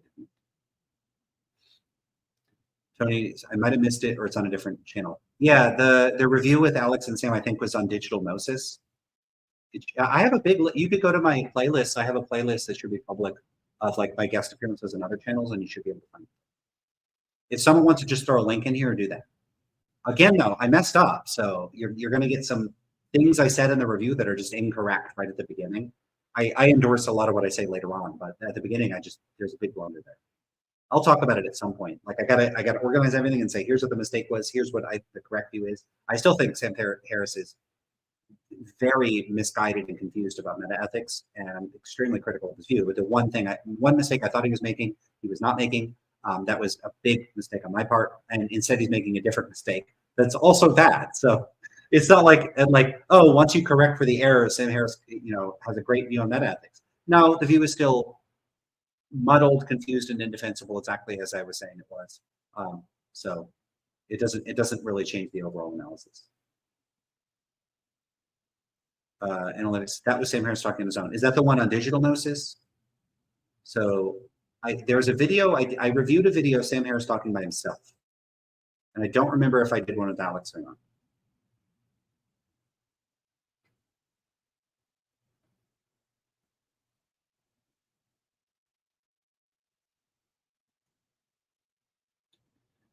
Nikin says, please correct me if I'm wrong. I thought one of the ways I've heard you argue against moral realism is that even if there were objective moral facts, they couldn't guide action because people only do things that they have motivation to do. Well, I agree with that, but I don't think that's motivational internalism. That's just making a psychological point. I think people act in accord. I think voluntary action just is action that people are motivated to pursue. To cash out voluntary and motivation, you could operationalize those into certain sorts of psychological claims. So basically, like, there's a certain kind of like stuff like raising my arm right now. There's going to be some sort of cognitive description of like some description of the cognitive cognitive processes involved in me elevating my arm or picking up my phone or doing something like that. That distinguishes those actions as voluntary actions from if I had like a spasm in my arm or I was like moving around in my sleep or something like that. There's going to be some sort of psychological facts that describe the differences, that usefully describe differences between voluntary action and involuntary action. And I think part of that description is like voluntary action is action that we like. Again, you have to cash this out in cognitive terms. We're motivated to perform. There's going to be certain sorts of features of our cognition that would capture that sense of voluntary action. I think people only do voluntary actions. Being motivated, though, for me is like a stipulative matter, and then it's just a question of what are the descriptive facts that account for that allow us to distinguish the actions that we would regard as voluntary versus involuntary action. So once we do that, okay. So if someone wants to say there are stance independent moral facts, those I don't even see what it would mean to say that they like could motivate action in a way that bypasses, or sorry, that they could prompt action in a way that bypasses motivation, because motivation, in my view, just is operationalized as those sets of cognitive processes that are causally responsible for prompting voluntary action. Like that's just what they are. So if someone says, so you're making conceptual a priori, it's not some substantive a priori claim. No, I'm saying here's how I'm going to use words to refer to certain sorts of proposed empirical distinctions and categories that we could operationalize, test, and study. If realists want to make empirical claims about the relation between stance-independent moral facts and human behavior, they're welcome to make the claims. Like that's going to be on them. So it's not going to get you motivational internalism or anything like that. That's still framing things in like weirdly non-scientific, non-empirical, and analytic terms that I'm just not going to buy into.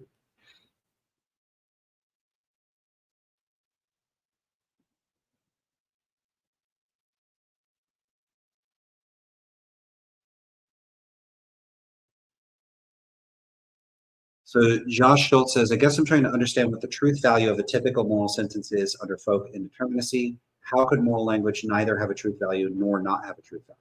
So let's say, one second, I'm going to need a drink.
All right.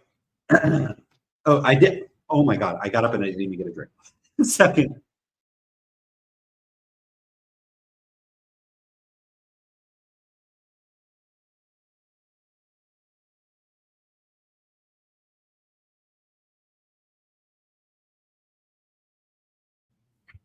All right.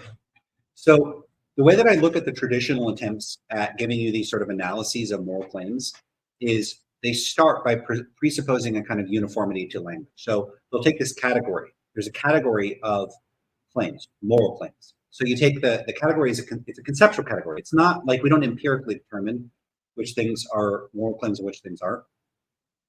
The moral claims exist in this ethereal void, this Platonic realm, and that there's like a hypothetical list of all the moral claims a person can make. Murder is wrong, abortion is permissible up to X amount of weeks. All the moral claims. And these are all the claims that you then say, okay, well, when these claims, are they asserting propositions or are they not asserting propositions? And the attempts that philosophers have made to address this question historically have had nothing to do with empirical research at all. These appear to be a priori claims that are resolved by armchair considerations. Uh, what concerns me about that is, on the one hand, if they think that the questions are not empirical, then I think those questions don't have answers because I don't think that sentences have meanings outside of context of usage. And so in that sense, it's pretty straightforward to say why I would be an indeterminist with respect to any account that presupposes that. There is no fact of the matter about the meanings of sentences. It would be like asking about the purposes of a hammer. Like the hammer doesn't have a purpose. I have a purpose when I use the hammer. The hammer has no purpose. It doesn't have goals. Uh, and so someone said, well, does the hammer have the goal of creating things, or does it just have the immediate goal of striking the nail? It doesn't have any goal, so the question doesn't make sense. And so if you dichotomize something as is something have this goal or that goal, and you think the thing does not have goals, then the answer is neither. And so I don't think there is a category, like a conceptual category, moral claim, to which there is a determined answer that one could, in principle, figure out on purely a priori grounds. There's no such thing in principle. So those are ruled out. So if instead, so you have like what's weird is if they're not making empirical claims, and then it makes sense that they're not using empirical methods. In that case, I think the methods are terrible and the aims are fundamentally misguided. So if it's a non-empirical question, non-empirical methods, totally out. Just on pure theoretical grounds, I just don't think that's a thing. Okay, so what if they're making empirical questions, if they're making empirical claims, but then they're using non-empirical methods, all these armchair theorizing? Now, I think they're just using terrible methods. And I don't think those methods are, so just you get a type of epistemic indeterminacy. And this isn't really the indeterminacy that I'm going for. It's like you could call it a weaker indeterminacy.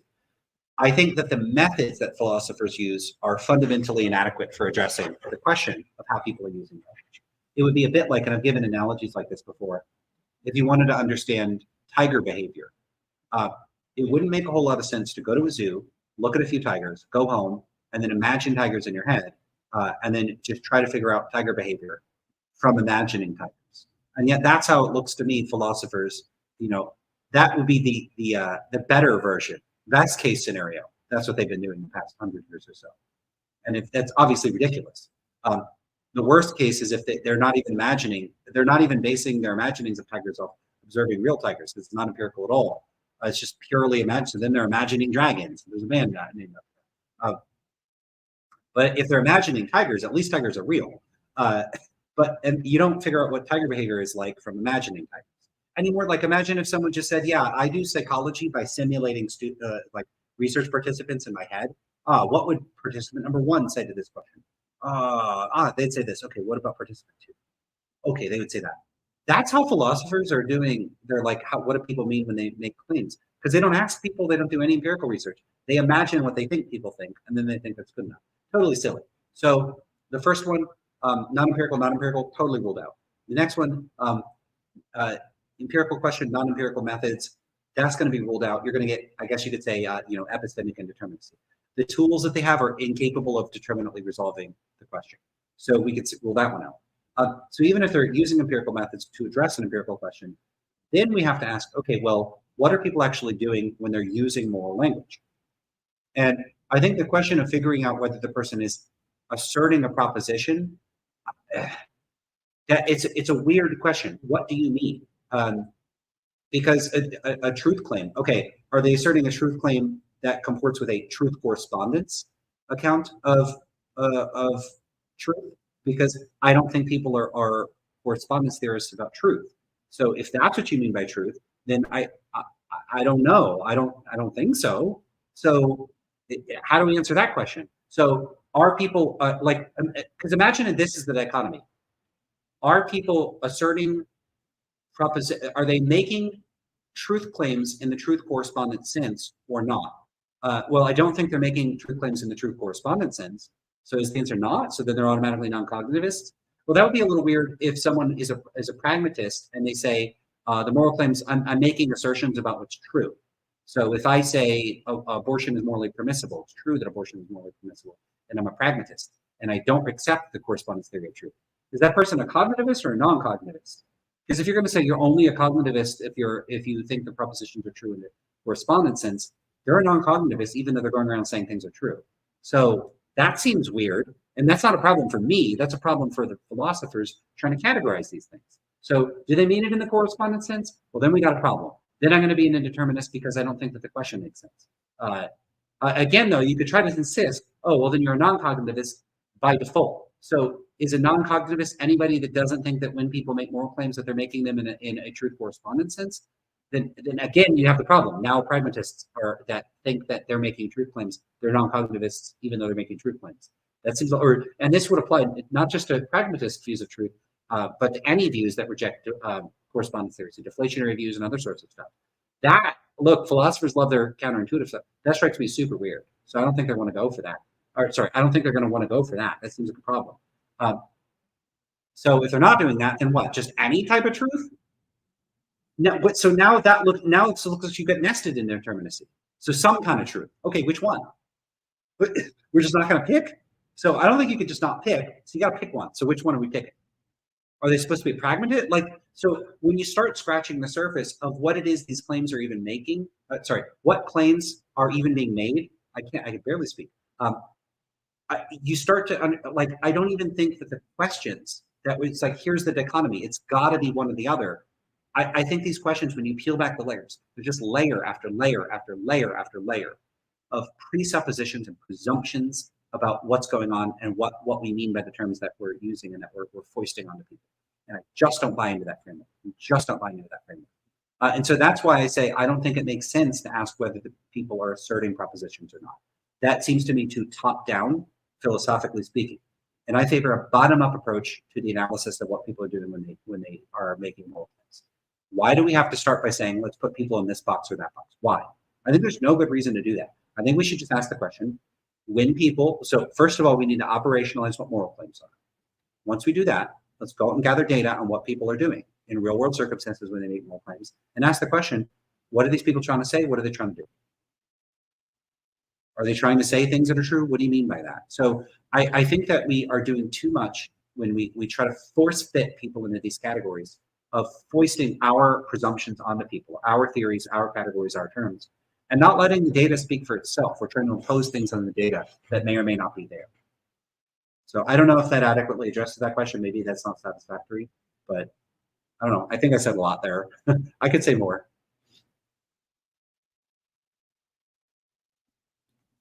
What are your thoughts on psychological determinism? What specifically do you have in mind by psychological determinism?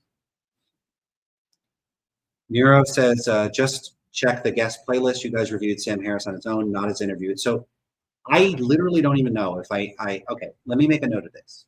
Did I enter?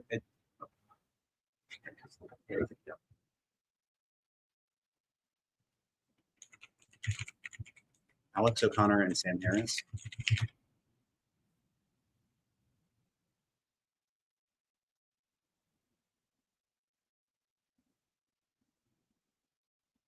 All right. Oh, sorry, I should mute myself.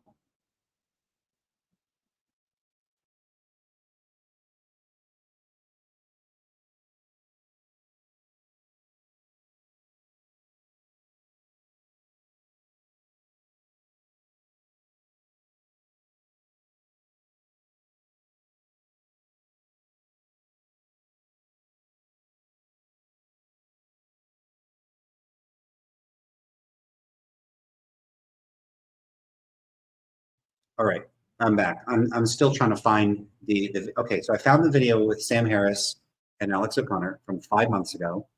Within Reason podcast. Oh yeah, I have not reviewed that yet. I will be reviewing that. So we're good. Don't worry. Okay. Now I figured out what the heck is going on. Okay. Yeah. So what I did do is I reviewed Harris's is with Nathan. I reviewed Harris's like solo thing, and that's where I made the mistake.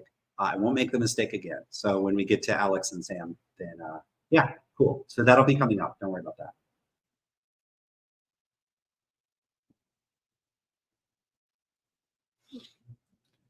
Thanks for your so Nick M says, thanks for your clarification. Why do you reject the dichotomy of both reasons and motivational internal? Because I am a reasons quietist. I don't think that there are reasons. I think that proponents of the this like view, and that might sound weird, like you don't think there's reasons. Uh, if you look at what people are doing when they talk about reasons, they reify reasons and they treat them as like things independent of the things that like of the descriptive roles they play in particular context. So if I say, Alex has a reason to go to the store, that reason, you could eliminate all the reason language and you could just say, it would be, Alex has a goal of obtaining milk. It would be consistent with the goal, or it would achieve the goal to go to the store. So you could eliminate the reason stock and frame it in purely descriptive terms. And so the reasons are always eliminable. So I just take reason talk to be like a way that we happen to speak in English. I don't know how other languages handle reason talk, but I don't think that there are reasons. What is Dan Dennett has a version of this, like for Pete's sake, like are there sakes? And like it's the same kind of thing. I just don't think there are reasons. So I don't think talk of reasons internal. I think that the whole debate is totally confused.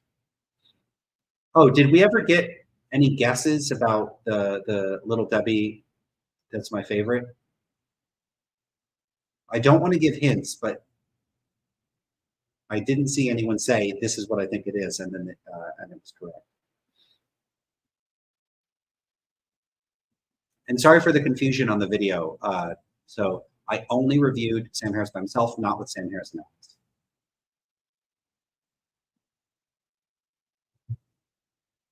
One moment. Oh, somebody sent me the video with Sam Harris and Alex. I already found it. I mean, they do that psychological phenomena are determined by factors outside of a person's control. I would have to you'd have to get real specific for me to address that adequately. Like it's just going to depend on what you mean by that. And Tony D said, are there any resources for reasons quietism to look into? No, it's like my view. I don't know, like maybe other people have had the view and I got it from them. I don't know. I'm happy to give them credit. But I don't know of like a big literature. There's got to, like, I don't think this is, I could not have been the first person to say, I think maybe this reason stock is a bunch of nonsense. So there's got to have been people that have thought similar things before me. And I may or may not have read it somewhere. I don't know. But I can't point to a paper. I don't know where it's at.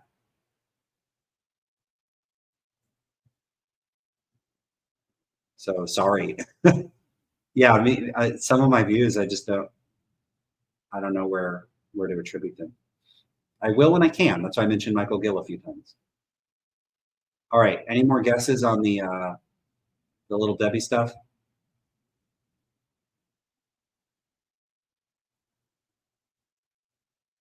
Josh Schultz. Hey, Josh, I know that my answer to your question, because you asked a very good question. It's a very tough question. Like how do I end up rejecting cognitivism and non-cognitivism? It's a good question. And this is why I said if someone had absolutely twisted my arm, I might end up being a non-cognitivist of some kind. Because you might say, hey, look, tactically your analysis of the function of world language is like if you take like a person saying something, yeah, I'll get back to your question. Why not? I can. It's my channel. Haha. So if somebody says like, hey, I think abortion should be legal. So if you do the analysis of what that person is trying to achieve, their conversational goal, I think that the goal is to get people to be more approving of like legal access to abortion, for instance. I'm choking on nothing. And so in that case, are they asserting a proposition that's true? I still want to say I'm not saying there's a determinate fact of the matter about that, but I would say that the function of the discourse, like what they mean, if you had to translate it, it might be something like, "I really want us to legalize abortion," and so, well, see that then that looks propositional. Yeah, so I'm still going to come out. No, I'm still going to come out with indeterminacy on this because I don't think that there's going to be a functional difference in what they're trying to achieve between if they were expressing their value and if they were describing their value. So, for instance, if I say, this chocolate cake is delicious, am I being a gastronomic expressivist or am I being a gastronomic subjectivist? Well, I could literally say, I find this chocolate cake to be delicious. And now that looks like I'm a subjectivist because it looks propositional. But if you ask me, what if I was like, yeah, I know I said I find it to be, but I wasn't trying to like describe my mental states. I was trying to express myself. Okay, so it looks like subjectivism, but it's actually expressivism. But I could say, yum, chocolate cake, woo. And then you're like, what do you mean woo? And I'm like, I mean, I find this chocolate cake amazing. I'm describing my mental states to you. That's the purpose of that exclamation. Okay, so you see the and those in practice might just achieve the same functional outcome. And so I just don't know how you would resolve the difference between the two. And I don't think there's any point in trying to do so. If they, in other words, if they do the same thing, whether one's a proposition or not is just kind of moot. It's functionally moot. But anyway, so Josh Schultz says, you said before that your tables are wobbling. Doesn't that make you want to scream at them? It's a reference to, I often use this example when I talk about moral motivation. Like, suppose you found out what the state's independent moral facts are, and one of them is that you are obligated to scream at tables all day. Would you scream at tables all day? And, probably the best response I've got from realists about that is, well, I think you're under describing what it would take to convince me of that. Now, I could say, okay, but what if your intuitions were miscalibrated and like, because you got hit in the head and then the doctors did brain surgery and now you just have the intuition that you should do it. Would you do it? Often they'll say stuff like, well, not often, but I've had a couple of, I would have to see the reasoning behind why this would be the case or something like that. And then maybe it would make sense. And since you're not describing that, it makes it sound implausible, but if we did describe it, it might make sense, and then I would be motivated to do it. I think it's a pretty decent answer, but I do think that it's not fully satisfactory to me. Was it oatmeal cream pies? No. Jeremy Gord says, always here late. Yeah, it's late for me too.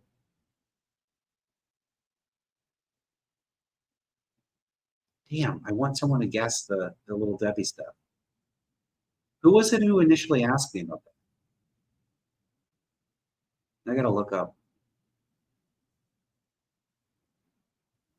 It was Mahayanis.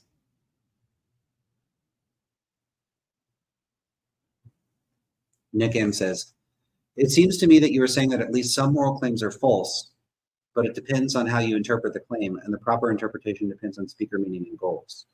Well, sure, some moral claims are going to be false, and some are going to be true.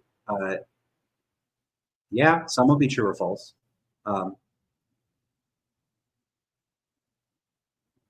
Does that mean, are some moral claims going to be true or false? Yes, some are going to be true or false. So when I talk about folk meta-ethical indeterminacy, I'm talking about natural language or ordinary language. I'm not talking about technical language. So when I make moral claims, some of those claims might be true or false. And those claims are typically going to have determinate meaning. And so I do think that people can like acquire determinate meaning to their language by engaging in meta-ethical theorizing.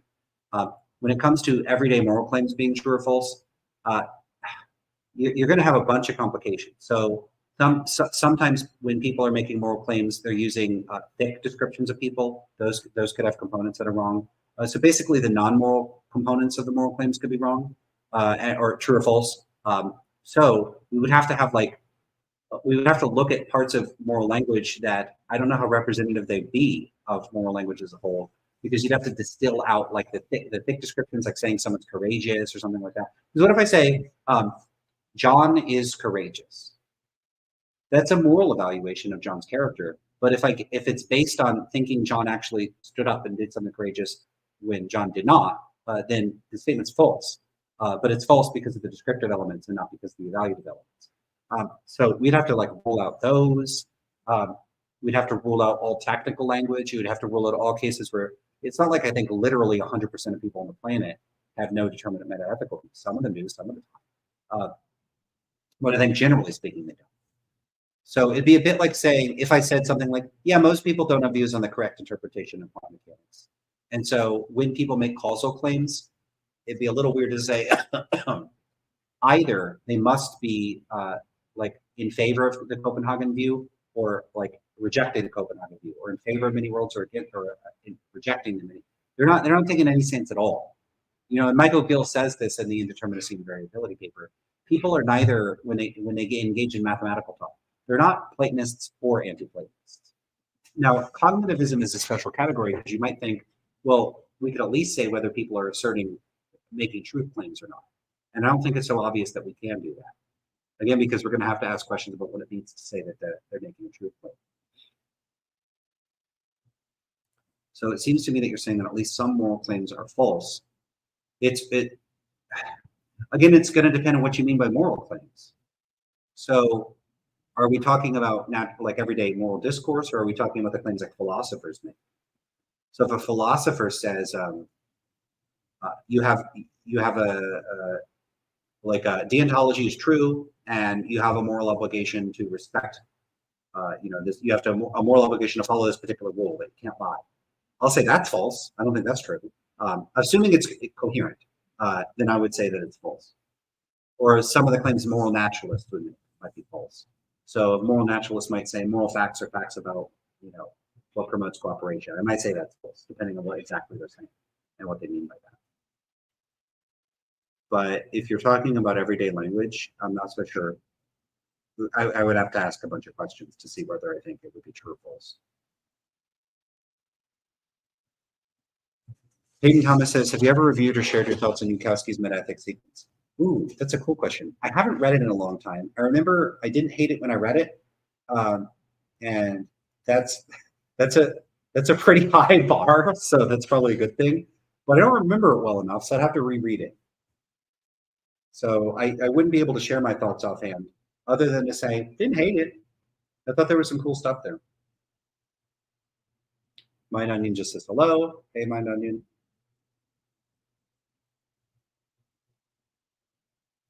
Yeah, I'd have to reread it, Hayden. I think that there probably would be points of disagreement, but it would be a pretty big investment to go through and have a look at that.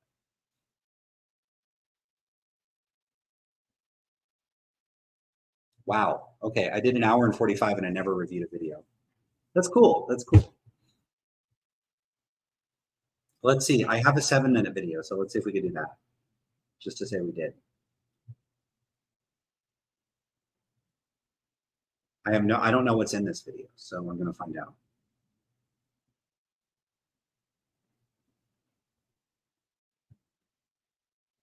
Oh, 1 second.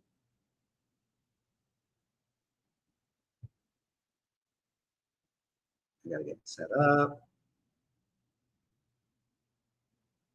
Where is? All right.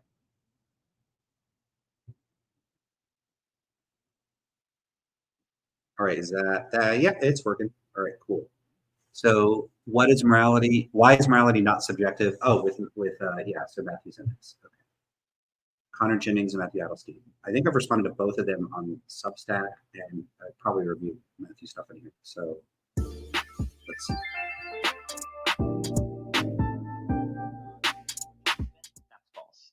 And then one way of denying it is to be a subjectivist. So you think that there are some true moral statements, but they depend on people's attitudes towards them in some way. Yeah, so I think a lot of people that come into this conversation without much prior knowledge just assume that morality is subjective. I think a lot of people take that for granted. I did. That's pretty interesting for someone to say. A lot of people come into it taking it for granted that it's subjective. I don't hear that a lot. That's cool. Certainly. Relativism isn't a particularly popular position amongst academics, I don't believe. So why exactly would one reject cultural relativism or subjectivism? So I think that the basic reason to reject cultural relativism or subjectivism is that they say things that are wildly implausible. So just to clarify our terms, so cultural relativism says that when you say something is wrong, what you're really saying is that thing is disapproved of by the norms of your culture, or maybe of whatever culture you're in, something like that. And subjectivism says that when you say something is wrong, you're expressing basically that you disapprove of that thing. Or so these actually sound like appraiser, cultural relativism, and appraiser individual subjectivism. So in other words, like if I say, stealing is wrong, and I just mean stealing is disapproved of by my culture, I'm telling you something about the standards of my culture, and that would be true. It's not carrying. Doesn't have that a la carte normative component to it. At least not yet. He may add that, but as of now, it's not carrying that implication. So because if you ran across somebody from a culture that practices human sacrifice and they said human sacrifice is morally acceptable, and all they meant to say is my culture approves of human sacrifice, okay, you'd be like, all right, well, I don't, so I'm going to try to stop you from the human sacrifice. And so it wouldn't have that implication. So we'll see what he does with this. So far I like the framing. For that, like maybe if you knew all the relevant empirical facts or something, then you would disapprove of it. Okay, so then the question is, did I miss something there? Something about the empirical that thing or that, and subjectivism says that when you say something is wrong, you're expressing basically that you disapprove of that thing, or that maybe if you knew all the relevant empirical facts or something, then you would disapprove of it. Okay, so then the question is, why disbelieve this? Well, it has to say things that are very implausible. So if you're an individual subjectivist, then suppose that a person who just, their sole aspiration in life is to torture as many people as possible. This person says, brutally torturing people is great, and promoting flourishing is terrible. When he says that, that would be true, because that's true according to his current attitudes. And yet that doesn't seem so plausible. Yeah, so this is a very, very, very weak objection. That doesn't seem so plausible. He just told us what that actually means. So just translate what it means. The person says, let's get real specific with it. Let's take it back. Life is to torture as many people. That are very implausible. So if so the objection is supposed to be, it leads you to say certain things are true that are very implausible. So the reason we're going to reject it, allegedly, is because it commits us to saying certain things are true, but those things are really implausible. So we don't want to, so we have a conflict here. The things don't seem true. This view makes us think it would commit us to saying they are true. And so the view's got to be wrong because it's more plausible that our sense of what's plausible or not is on track than the view is correct, right? Something like that.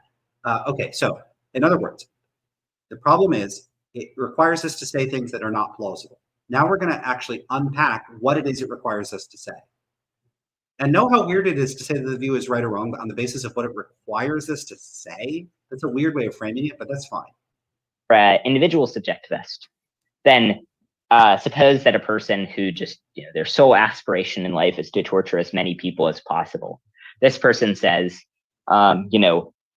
brutally torturing people is great, and okay, so when they say brutally torturing people is great, on his description, what are they saying? They're saying they approve of brutally torturing people. So you encounter a person that approves of brutally torturing people, and they say, I approve of brutally torturing people. And that's true, right? It is true. They do approve of brutally torturing people, and they just said, I approve of brutally torturing people. Why is that implausible? What's implausible about that? It's not implausible. Matthew's wrong. Like, he's just wrong. That's not implausible. He himself is framing the view as what it means to say brutally torturing people is great, or is morally permissible, or is good, or whatever, just is the person telling you what they approve of. So if all they're doing is telling you what they approve of, and you're applying the theory, when people say X is good, they mean I approve of X, and a person says something you find really repugnant, and they just tell you they approve of it, why would that make it implausible? So I mean, take this to how how you think about food, right? So if when someone says, this particular food, cake is delicious, they mean that they find the cake delicious. So this would commit us to, if a person came up to you and they said, I find eating rotting garbage really delicious, and they in fact do find eating rotting garbage really delicious, then that statement would be true. Oh my God, it's so implausible. No, it's not. Like if in fact they find eating garbage really delicious, the fact that you find it really gross is completely irrelevant to the plausibility of the claim. It has nothing to do with it. So do I find brutally torturing people horrific and repugnant and awful? Absolutely. And that's totally consistent with relativism as he's described it. And so, okay, so you find brutally torturing people absolutely disgusting. Someone comes up to you and says that they find brutally torturing people to be great. They enjoy it. They approve of it. What is implausible about that? The answer is nothing. Nothing is implausible about that. For the same reason, if somebody loves eating some food you hate and they tell you, I love eating this food that you hate, there would be nothing implausible about that. It's the same damn thing. So what is he talking about? So it commits you to saying that if someone, like, note the trick here, it's just normative entanglement. So the trick is, you abstract away what we're just told about how you translate the statements. If you're a relativist and someone says it's brutally, okay, it's good to brutally torture people, and you say, I agree, that's true. What is he implying? It sounds like he's implying you're okay with them brutally torturing people. That's not an implication of his description. That you would think it's good for them to brutally torture people. That's not an implication. You don't have to think that. You would only be committed to thinking that a person that approves of brutally torturing people approves of brutally torturing people. That's all you're committed to. Not only, so here's the thing, not only is what Matthew's saying not implausible, it's a tautology. It's trivially true. If the analysis of language that the relativist is offering is correct, that the fact that when the person says it's good to brutally torturing people, it's good to brutally torturing people, I can't talk. Okay, so if relativism as he's described it is correct, when someone says it's morally good to brutally torture people for fun or whatever, when they say that, what they're saying, it's not just plausible that it's true, it's trivially true. It's a tautology what they're saying. That's it. So what the hell is he talking about that there's something implausible? And this is under the stipulation that they in fact do approve of what they're saying they approve of. Because if the person just says, I like chocolate cake, that's not a tautology. What I'm saying is, like, it's trivially true. What makes it trivially true is if we're stipulating a person that likes chocolate cake says I like chocolate cake, it's trivially true that that person said something true because we've stipulated that it's true. So that's where the triviality comes from. So I guess I really shouldn't say it's a tautology. I should say it's a trivial truth because we're stipulating two things: that the person approves of the thing and that they're saying that they approve of the thing. So what they're saying is trivially true in virtue of the fact that we've already stipulated the fact that they do approve of it. So I don't understand what he's talking about. This is a terrible objection.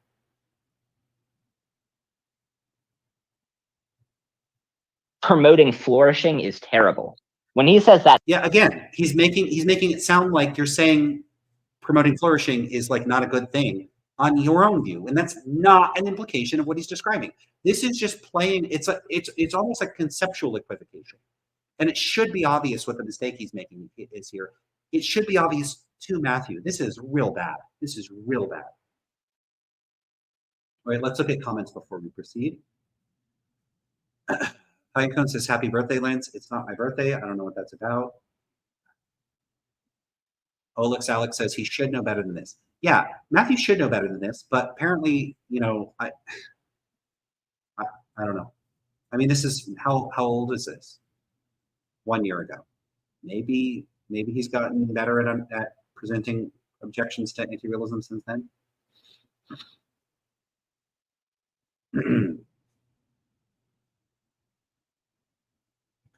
Sully Sullivan, yeah, sorry, I'm still getting over a cold. Sully Sullivan says, pretty sure appraiser relativism resolves this. Well, that's the thing. He's describing a relativism that is consistent with appraiser relativism at least, and he's still making the mistake. So it's like even worse.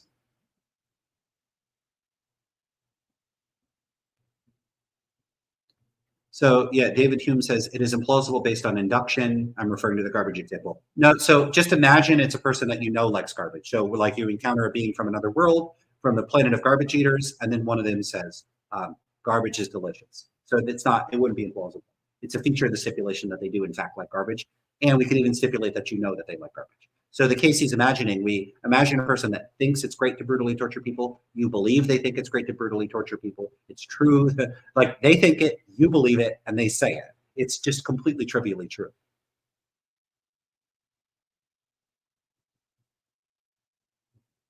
Travis says, I left a comment on the View interview. This clip is from when it first came out. Did you leave a comment addressing this problem? Because this is a pretty big problem. That would be true, because that's true according to his current attitudes. And yet that doesn't seem so plausible. And if you're a cultural relativist, then as long as something is approved of by a culture, you can't really condemn it. So if a culture is fine with, oh, okay, as long as it's approved, massacring, doesn't seem so plausible. And if you're a cultural relativist, then as long as something is approved of by a culture, you can't really condemn it. Yes, you can. You could be cultural relativist and condemn something done by another culture if you're an appraiser cultural relativist. So it looks like he suddenly switched to agent cultural relativism. So he shifted to the view where if a culture approves of an action, then it's morally permissible for members of that culture to perform the action.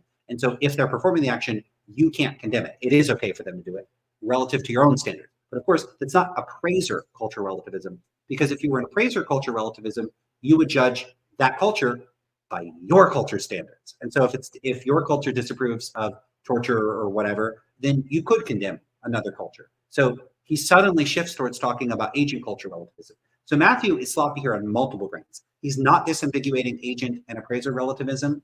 And he's raising, the first objections he raises are just these weird semantic objections that look like they might apply even to appraiser relativism, are intended to apply, but they just totally don't work. They involve this kind of not like sort of hiding the ball on what happens when you disambiguate what's meant when a person says it's good to brutally torture people or flourishing is bad. The person is just saying, I don't like flourishing. Okay, well, if someone went around saying, I disapprove of flourishing, and your analysis is that that's what they're saying, nothing implausible with that. Now he's saying, if you're a cultural relativist, you can't condemn things. Yeah, if you're an agent cultural relativist. Okay, great objection to agent cultural relativism. What's your objection to appraiser cultural relativism? I don't think we're going to hear one. We'll see. Man, just the moving between them again without explicit. Look, I just complained about this on the channel, not being explicit, not being precise, not being clear. And analytic philosophers, again, Matthew is all about the analytic philosophy. They're all about the categories and distinctions of being precise. Why the hell can't they be precise about this? And why do they act like it doesn't matter? Because it totally matters. Because the objection straight up doesn't work if you don't disambiguate. It works for one and not for the other. You have to disambiguate or this objection doesn't go through. He doesn't disambiguate, so this sucks as an objection, and it sucks as a way of framing the objection. It's just bad. Oh, it's so frustrating. And it's so frustrating that the people raising these objections don't seem to adjust and modify their objections in life. It's like they find it annoying that I'm pointing out that they're doing a bad job. Why? Why can't you go, good point, Lance, I'll do better in the future, and I'll be clear about whether I'm criticizing agent relativism or appraiser relativism. Never heard any realists say that. Never heard them say it. They always complain and object and fight me on the point. When they could just say, you're right, I'll be clear. Because you know what? I am right about this, and they could be clear. And they're just not. Why? Why not be clear?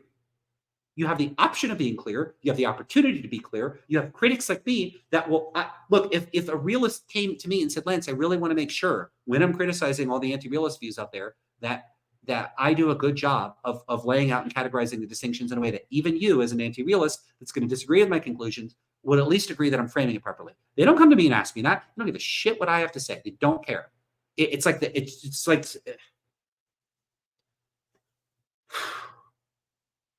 why? Why be sloppy? So if a culture is fine with, massacring people, if a culture is fine with, just the most horrifying things imaginable, in Nazi Germany, their culture approved of killing Jewish people. You would have to say that, in their culture, when they, when people in their culture said, it's great to kill Jewish people, they were actually saying true things. Yeah, again, so now he's back to being unclear. So first he said you can't condemn. You can condemn if you're an appraiser cultural relativist. Now he's saying they would be saying true things. This would be true on agent and cultural appraiser, appraiser cultural relativism and agent cultural relativism. But for the agent cultural relativist, all it would mean for a society that did horrible, awful things when they said it's good for them to do it, yeah, you would be committed to saying that their statements are true. But what you're committed to saying is that like the society that does the terrible stuff, they say it's good for us to do these terrible things. What that means is they approve of doing those things. That's it. Of course it's true that they approve of doing things. Doesn't mean you have to approve of them.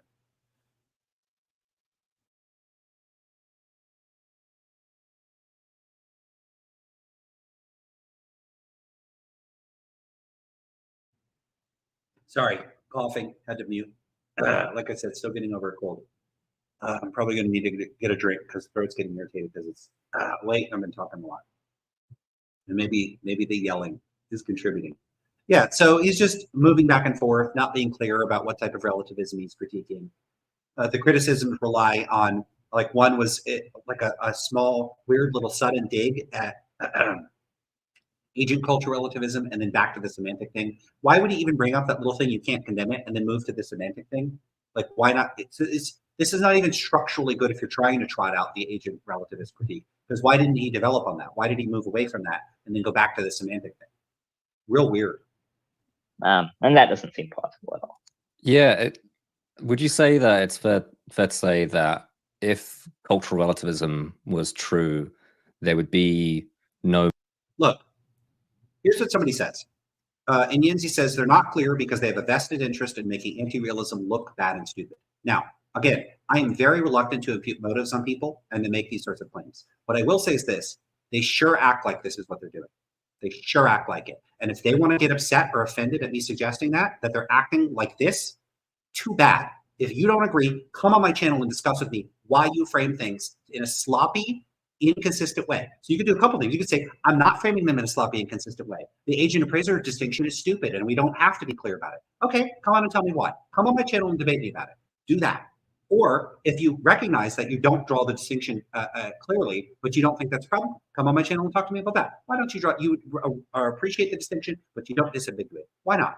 Why don't you do it? Or you do, and I'm not aware of your videos. And then I could say, great, you did a good job. But they don't care about my approval. Clearly, they don't care at all. So why aren't they clear about it? The way it looks to me is people are not clear on this because they don't care enough to be clear about it. That's what it looks like to me. That's what it looks like. So if they do care enough, then come and talk to me about it. Come tell me I'm wrong. But I'm expecting nobody's going to do it. They're going to not address me. They're not going to go 2 hours into my stream. Even if someone sends them a clip of me, of this part of me talking about this, I'm just going to get almost no engagement. They just, you can reason out why yourself, why they just don't care about this, why they don't care about accurately and fairly representing anti-realist positions. Because I don't think that, so one, they could disagree that they're doing that. Okay, again, if you think you're fairly representing them, show me where you're doing that and we'll talk about it. And if I think you are and I agree, I'll say, great, then you are. But in this case, I don't think this is a fair representation. So if you agree with me about that and you're a realist, come tell me why you think lots of realists are like, again, you could dispute me at any point. Maybe you don't think it's that common to misrepresent. Okay, dispute the point. Maybe you do think it's common, but you think it's justified. Okay, dispute that point. Maybe you do think it's common and you don't think it's justified. Okay, then come talk to me about what you think is going on. Why are realist critics of anti-realism consistently sloppy and inattentive to the relevant and important distinctions? If you agree that that's going on and you agree that that's bad, why do you think they're doing it? And how can we try to convince realists maybe you should try to take the anti-realist position seriously enough to criticize it a little more carefully? How do we convince them? Because I'm not convincing them. So maybe I need realists that are going to help me to do this.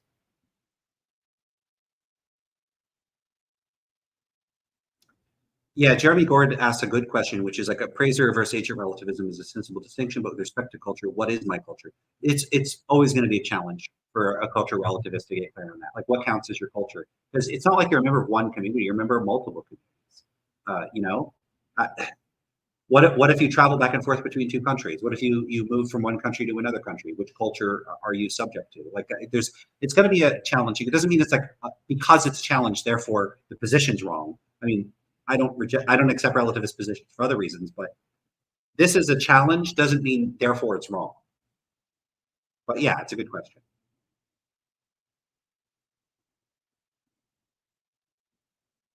So Alex says, what really upsets me is Matthew probably didn't invent all these arguments himself, so I assume I can Only assume there's so much garbage out there in the literature and academia. My guess is that it comes from non-naturalist realists that he's read, like in the academic literature.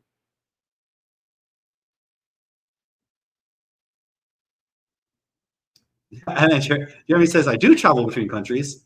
I'm a teacher in Korea, and I'll be going to Brazil next week. So, I travel too. That's now, I guess, hopefully it'll become an adoptive culture for me. Hey, who knows? Maybe in a couple of years, I could do a stream in Portuguese. We'll see. Okay, maybe 3 or 4 years. It's going to take me a while. All right, let's keep going. A moral reason to adjust society's values. Like, so we abolished slavery, for example. If the culture approved of slavery, why would we change our minds on that? Yeah, I think that's true. Now, I mean, maybe the cultural relativists could say Approved of slavery reason. Yeah, culture when they, when people in their culture said, it's great to kill Jewish people, they were actually saying true things, and that doesn't seem plausible at all. Yeah, would you say that it's fair to say that if cultural relativism was true, there would be no moral reason to adjust society's values? Like, so we abolished slavery, for example. If the culture approved of slavery, why would we change our minds on that? Yeah, I think that's true. Now, I mean, maybe the cultural relativists. Yeah, I mean, it's true for what? An agent culture relativist or an appraiser culture relativist? Because an appraiser culture relativist might hold the view that we should try to get other cultures to share our cultural values. Again, though, that's going to be contingent on whether it's part of their culture to do that. So you could have a culture that says you shouldn't impose your cultural standards on other cultures, in which case you wouldn't. And if you do have those standards, like, hey, everybody should share in our culture standards, then you would think that you should do that. You might even think it's obligatory to do that. It's going to be relative to your culture. So why are we asking questions about whether you should or shouldn't do something when talking about a relativist framework? It's going to be relative. Like obviously it's going to be relative. So what on earth are they talking about? Could say, well, maybe there are deeper values in the culture that disapprove of slavery. So maybe at a superficial level, they approve of slavery, but there's some sort of deeper and more important sense in which they disapprove of slavery, given that they espouse norms about equal rights. But I agree that you can't really argue that as long as the culture's norms are consistent with one another, you can't argue for shifting them if you're a cultural relativist. Yeah, this is a bit similar to an argument that Russ Schaefer-Landau made. Yeah, again, not sure if you're an appraiser relativist. I was reading The Fundamentals of Ethics recently, and he sort of makes an argument from self-assessment. So after we do something, we'll ask ourselves whether or not it was the right thing to do.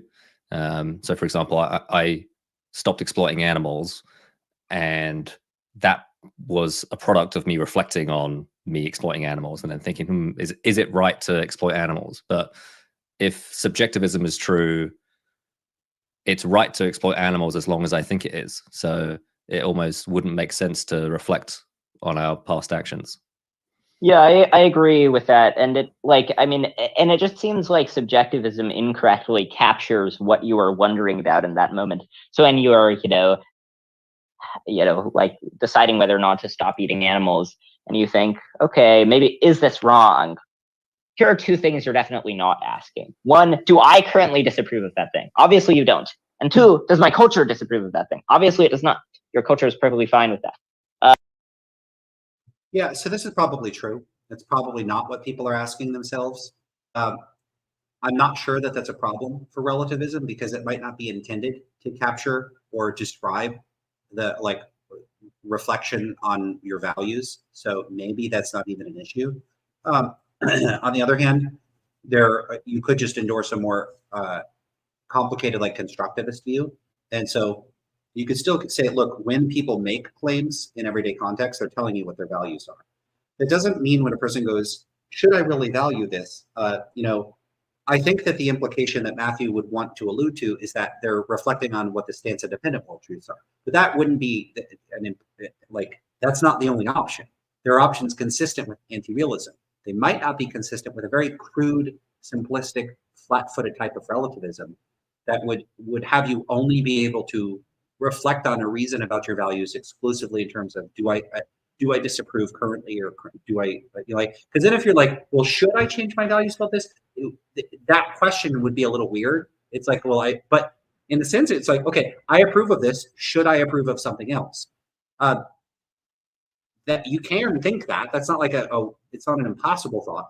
But the question might be like, well, what the hell are you doing there if you don't think there's a correct thing that you should value? Well, you could think, should I value X instead of valuing Y? Or should I change my practices compared to, like, from my current practices relative to some higher value that you have? And in that respect, then relativism is not going to have a problem handling the issue. So let's say, just to go through the thought process from a relativist perspective, let's say that you're a relativist. You think it's bad to cause unnecessary suffering, and you're not a vegan, and you're thinking about the fact that you eat meat, you contribute to like the factory farming and all those other sorts of things. And for a while you thought, I'm not really contributing to it that much, it's not a big deal. And then someone presents some considerations, you're like, maybe I am contributing to a lot. Should I be a vegan? Does that require thinking, should you be a vegan with respect to the stance of dependent moral facts? Absolutely not. You could just be thinking, well, given that I do have this commitment where I get suffering, maybe when I reconsider my actions, they really are the sorts of actions that contribute to suffering. And given my own value, I don't want to contribute to suffering. I am contributing to suffering. How can I reconcile that? Maybe I could become a vegan. And then you become a vegan. And so you change your values. Like, you change basically your sort of downstream or like lower level values and attitudes, your instrumental values, the actions that you perform, because you want to have consistent views, you reflect on the matter, and then you put yourself in a state of greater reflective equilibrium. That's completely consistent with a quote unquote relativist view. It's at least a view where all your moral standards are stance dependent. And so, what Matthew and the other person talking to him are trying to impose here is a very sort of flat-footed, crude, inflexible, a very brittle type of relativism. It's like, it's all about your current preferences, or something very silly like that. And those views might very well be silly, but why go after the silly views when there would be stance-dependent theories that are not stuck dealing with a very simplistic notion of the way human values, desires, goals, and preferences work, but that can instead treat them in hierarchical arrangements, or recognize that people have higher order values and lower order values relative to they have like meta standards for how they regulate the relation between those standards. There's nothing like, I do that. I reflect on, I have this concern and that concern. How do I prioritize one against the other? And then I can resolve those, and then I make decisions. There's just nothing stopping someone from saying, look, I'm not a realist, I'm not an error theorist, and I'm not an expressivist. I do think that people's standards are indexed to or relative to their own standards. But I don't think that it has to be this simplistic type of relativism. And those kinds of views are just not going to have a problem handling this sort of scenario. It's not like the thought processes that Matthew is describing require realism. They simply do not. So something like Humean constructivism, an anti-realist position, it's not error theory, it's not non-cognitivism, it's going to be in the stance-dependent camp, but it has the resources conceptually to handle the type of processes that Matthew describes. Why don't realists consider that? No, they just give you the dumbest type of relativism possible, and they go, it can't handle it, so relativism can't handle it. And then they ignore stuff like Humean constructivism. I'd love to see why couldn't a Humean constructivist do this? I've never heard them consider that, because the answer is they could, and it's like trivially easy for them to do. I go through these thought processes. Do realists think that, they might think I can't go through these thought processes, which I do, and then they might think, so you might say you're an anti-realist, but really you're thinking about the same thing realists are. No, I'm not. I'm not. I'm thinking about, I'm just thinking it's all indexed to my goals and values. Oh, it's in every case. And so I just don't think phenomenologically, intuitively, psychologically, that realists have any edge in any of these domains. Anti-realists, it's just total cakewalk to address all of this stuff. It's just not a problem. And I don't get why realists think this is so difficult for anti-realists to do it. It's not.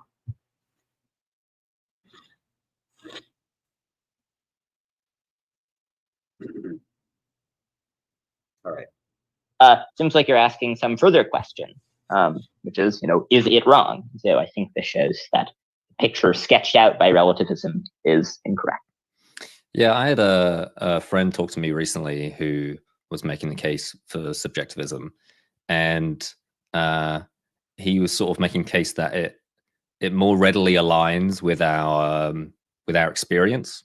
He says, like, I know that I believe that murder is wrong, but to add an extra layer to that it's wrong objectively is sort of to take an extra step. Yeah, I mean, the way I feel it is that actually subjectivism doesn't really seem to align with our experience. But when I assess my moral choices, I'm not asking, is it appropriate according to the culture, or is it permissible? Like, do I think it's permissible? It seems like I'm referencing something outside myself, referencing some kind of standard. Am I in line with the moral facts rather than do I happen to believe something is moral? Yeah. Yeah, I think that's true. And I think, like, okay, that might be what he's doing. It sure as hell is not what I'm doing. When I'm thinking about what's right or wrong, I'm thinking about what kind of world I want to live in, what kind of society I want there to be, what kind of actions I am comfortable performing and that I want to perform. It's entirely about my desires and goals.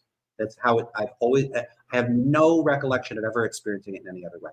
And the thing is, when someone says it, like, it feels like it's outside of them, what are they talking about? This seems very alien and weird to me, because if I felt like there were rules outside, like coming from the outside, why would I want to? I'm not just going to go, oh, there's a rule out there, I got to follow it. Like, I'd be like, why would I follow a rule just because it's out there? Like, I don't, like, why would you want to be in alignment with the rules? What's the, like, and if you're like, no, it's not about whether you want to be or not. Okay, what the hell are you doing? So you're really concerned about what the rules are, but you don't want to follow the rules. And if you do want to follow the rules, why do you want to follow the rules? Like, I just want to do what I care about. There's just something about the phenomenology that realists describe strikes me as so bizarre, so alien, so weird. And, it's so frustrating when I'm told my views are counterintuitive. They have views that are so alien to me that it's weirder than someone that says that they're a banana. It's weirder than that. I can get on board with what the heck that might be like, sort of, kind of, maybe. Like, I don't know, I played a druid in EverQuest and I turned into a tree. I can get on board with that. But what the hell would it mean to say that there's, like, you have a sense that there's a rule outside of you? It's so weird. It's so weird. I think that it's like, I mean, so, suppose that we're thinking about whether something is bad rather than immoral. So suppose that you, I don't know, like, drop something on your foot and you're in pain. When you think, like, this is bad, what you're thinking is not, like, my culture disapproves of this. Maybe your culture does disapprove of it, but that's not what you're thinking. I mean, it seems like when something is bad, at least when it's bad for you, you'll generally disapprove of it. But that doesn't seem to be really what you're saying either, because there can be cases where you disapprove of something, but you recognize that you really don't have a good reason to disapprove of it. So you might irrationally disapprove of something. You might, for example, you might disapprove of, I don't know, having to, go to work or something, even if you think it's ultimately a good thing. Or you might disapprove of, Yeah, again, though, you could, it's not like you can't both want to go to work because you recognize it's valuable and useful to go relative to your values, and not want to go to work. There's no problem with that. It's not a problem. Look, I want to go to the gym. I don't like working out, and I do like working out, like, for different reasons and in different respects. People's psychology is not so linear in one track that they can't do both at once. We could chew bubblegum and have conflicting moral values at the same, and motivations and goals at the same time. Not a problem for human brains. And, like, for someone to think otherwise and to act like, okay, if you're a relativist, you'd have these conflicts and it wouldn't make sense. So you got to go with realism. What the hell are you talking about? Like, what? Like, you just don't need realism for any of this. You don't even need to come. This doesn't come close to giving a reason to endorse realism. Not even a little bit. it requires like a really, it requires such a weird, crude, naive conception of human psychology to even think that this would be remotely compelling. That you need like absolutely bonkers metaphysics, really weird analyses of language, really wild, weird views about human psychology, all because you don't want to think about that people have conflicts in their values and they have higher and lower order value. Like, come on. Good Lord. It's like not even making an attempt to think about how human psychology could be characterized in an anti-realist view, and how you don't need to bring in these big metaphysical heavy guns to handle something that could be handled by mundane features about human psychology. If when one's a young child, they may disapprove of sandwiches that are cut into squares rather than triangles. And Yinzi says, it doesn't seem that alien to me, to be honest. It sounds very typical descriptions people have about God. That he's out there, it's felt, etc. I've never had this. Yeah, but that doesn't seem weird to me. That doesn't seem weird to me. But like if there was a God and like it felt like the God was telling me to do stuff, like what I would be inclined to do it if I wanted to, and I would be disinclined if the God was telling me to do things I thought were terrible or the God seemed like a dick. So if the God was like eat, like sacrifice humans and eat their flesh, I would be like, yeah, no, thank you. I'm not going to do that. But I am God. Okay, well, it sounds like you have serious problems and probably need to seek therapy. Like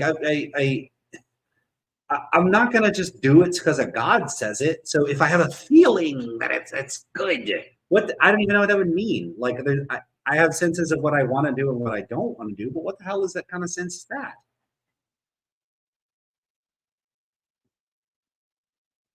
Saphir says, I have a sense that pineapple on pizza is disgusting outside of me, but I like it anyways. I know it's a joke, but it never seemed disgusting to me. I don't know what people's problem with pineapple on pizza is.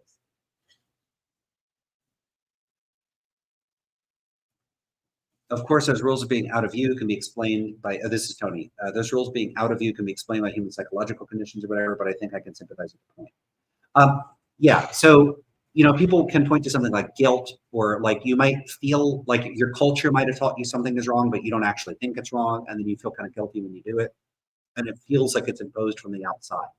I can kind of get on board with people feeling that way.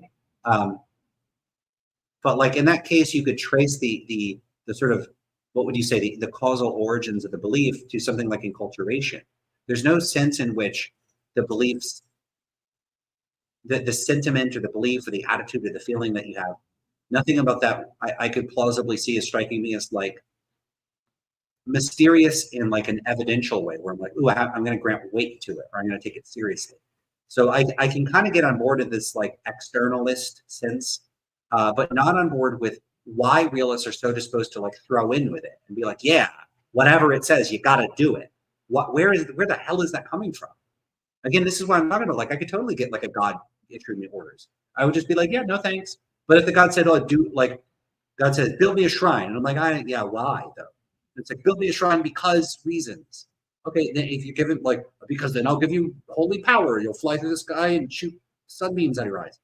Okay, I'm in. Now I'm in. So like if it's quid pro quo, maybe I'll consider it.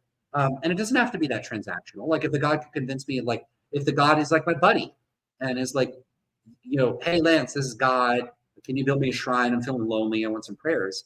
And we're friends and we had a few like beers up in heaven or something. Then I might be like, yeah, sure. So it doesn't have to be like that transactional. But the point is like, in order for the external dictates or rules or impositions from the outside, in order for me to give any shits at all about complying with them, I would need to have some motivation to comply with them. I need to have some incentive to do it. I need to want to.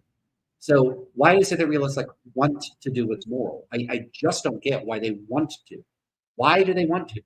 And if they say because it has the property of wanting to do it in this, no, I'm not buying that. That's such a baloney cop-out answer. Yeah, Travis says exactly what I was saying. Yeah, what Matthew's talking about now can easily be explained by higher order attitude. Right, like it's easy. This is like boring to deal with. It's such a bad objection.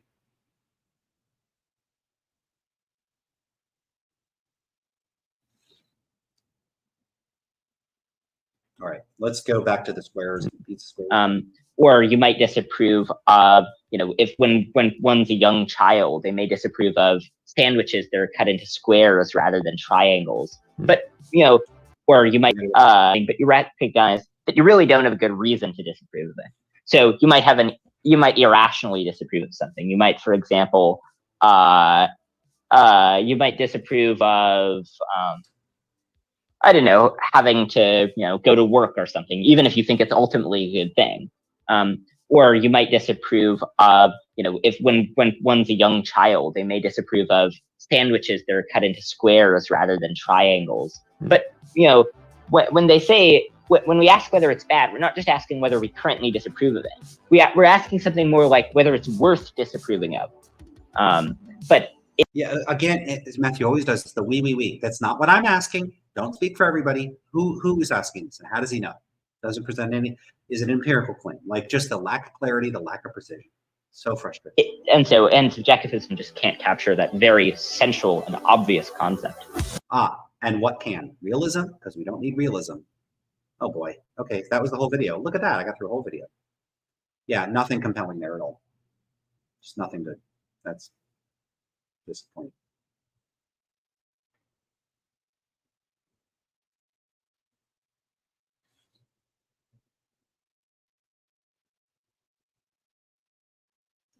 How many shrines have you built for your friends of yours? I haven't built any shrines.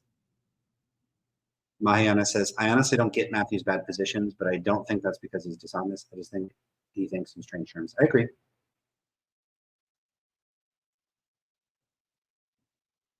Yeah. Travis says, like I said, I watched this portion of subjectivism when it first came out. All the objections were just terrible, not persuasive at all.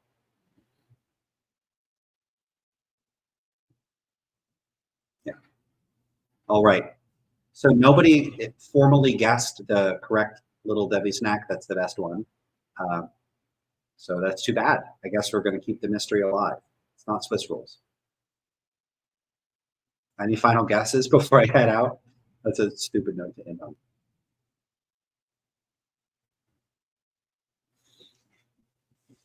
Or any last things you want to say? Because I've been at it for 2.5 hours now. There we go. So now I'm going to say, it's a little tough call. Mahayanis, I don't know if you're going to be mad. You just said that you liked zebra cakes, but you didn't guess zebra cakes. Jeremy guessed zebra cakes. So I'm going to leave it to you, Mahayanis, to call. Was that a guess or not? You get to tell me whether, Mahayanis, whether you won or whether Jeremy wins. Because it is zebra cakes. That's the correct answer.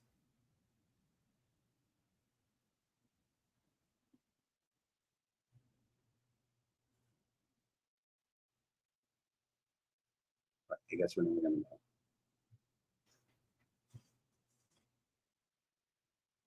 Anyway, I love zebra cakes. I've tried to, well, I said I tried. This is not true. I asked my wife, and she's like, do you want anything special for your birthday? And I'm like, can you recreate zebra cakes? And it turned out they're kind of hard to make, like homemade ones. And it didn't. I thought they turned out fine, but she was like super perfectionist about it. I thought they were great, and I loved them because she makes awesome stuff. We did a little bit of baking and stuff earlier. She did the baking. Why am I trying to take credit? On the first few streams, like back a couple of years ago now, it's a long time ago. And we got to get back to that because we got some stuff to bake. We're going to make some good stuff. All right, we'll resolve it later, Mahayanis, whether that was your guess or whether Jeremy got it. But one of you is going to get. I'll give you both, like whichever you decide. It'll be 1,000 lance loot, and then the other gets 500, or vice versa. Is a zebra cake similar to chicken pie? No, it's a little like snack cake, and it's like hexagonal. It's just a little cake with like a little cream filling. It's got like a vanilla frosting coating on the outside. I don't know if there's an actual flavor. I don't even remember. How can I say I like it? I don't even know the flavor. It's like generic cakiness, and then it has like a black chocolate stripes on it to make it so it's white with black stripes, so it's kind of zebra-ish.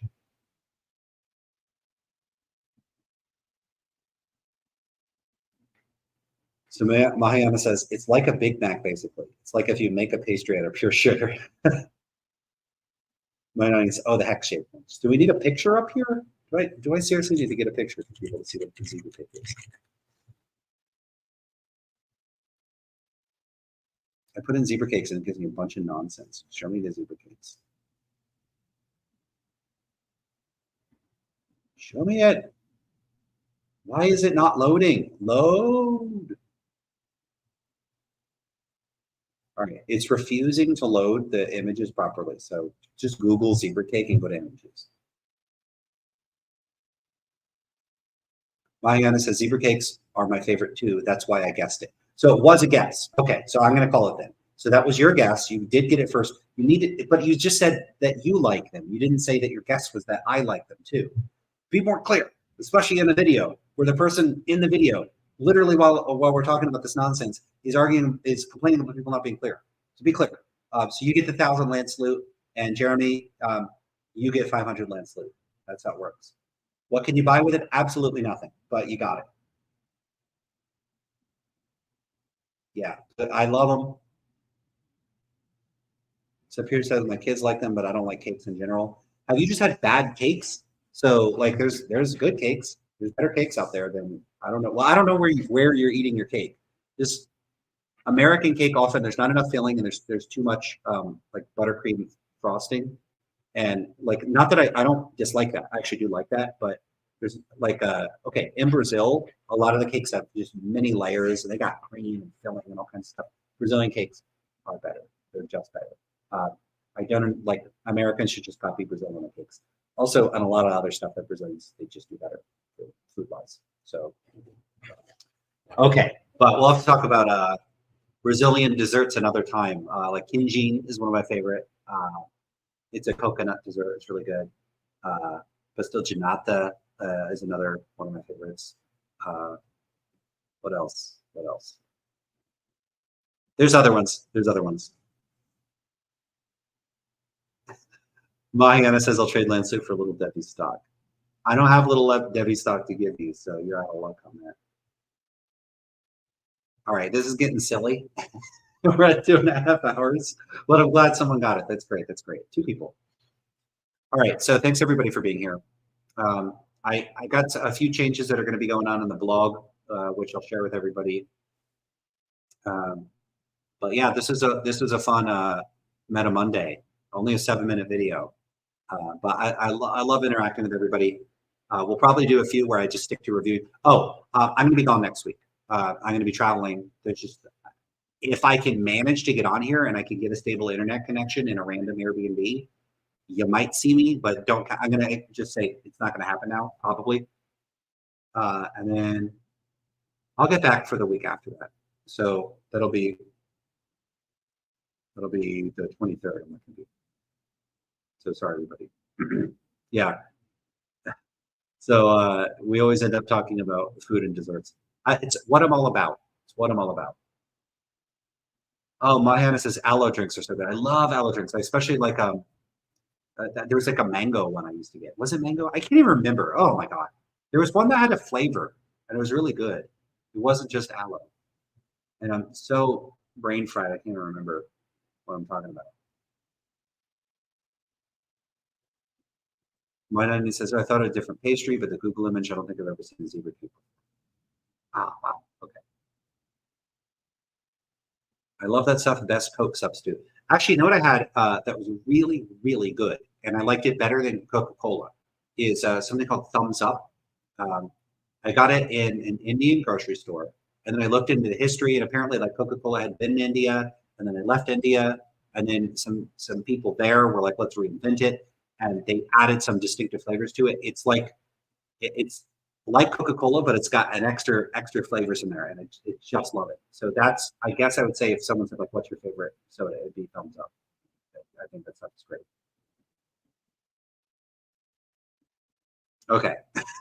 So I don't drink a lot of it. I think in the past month I've had like one soda once. It's been a lot of I got oolong tea, jasmine tea, a few beers, coconut water, not very exciting stuff. All right. So next week I'll be in Brazil. You're not going to see me. Maybe I should go to TikTok while I'm there. Probably going to go and get some good food. I'll be in a new area in Brazil. Normally I'm in the south, so I'll be somewhere else this time. Yes, I have. Okay, sorry, I can't even think. Oh, I got one more comment from Travis.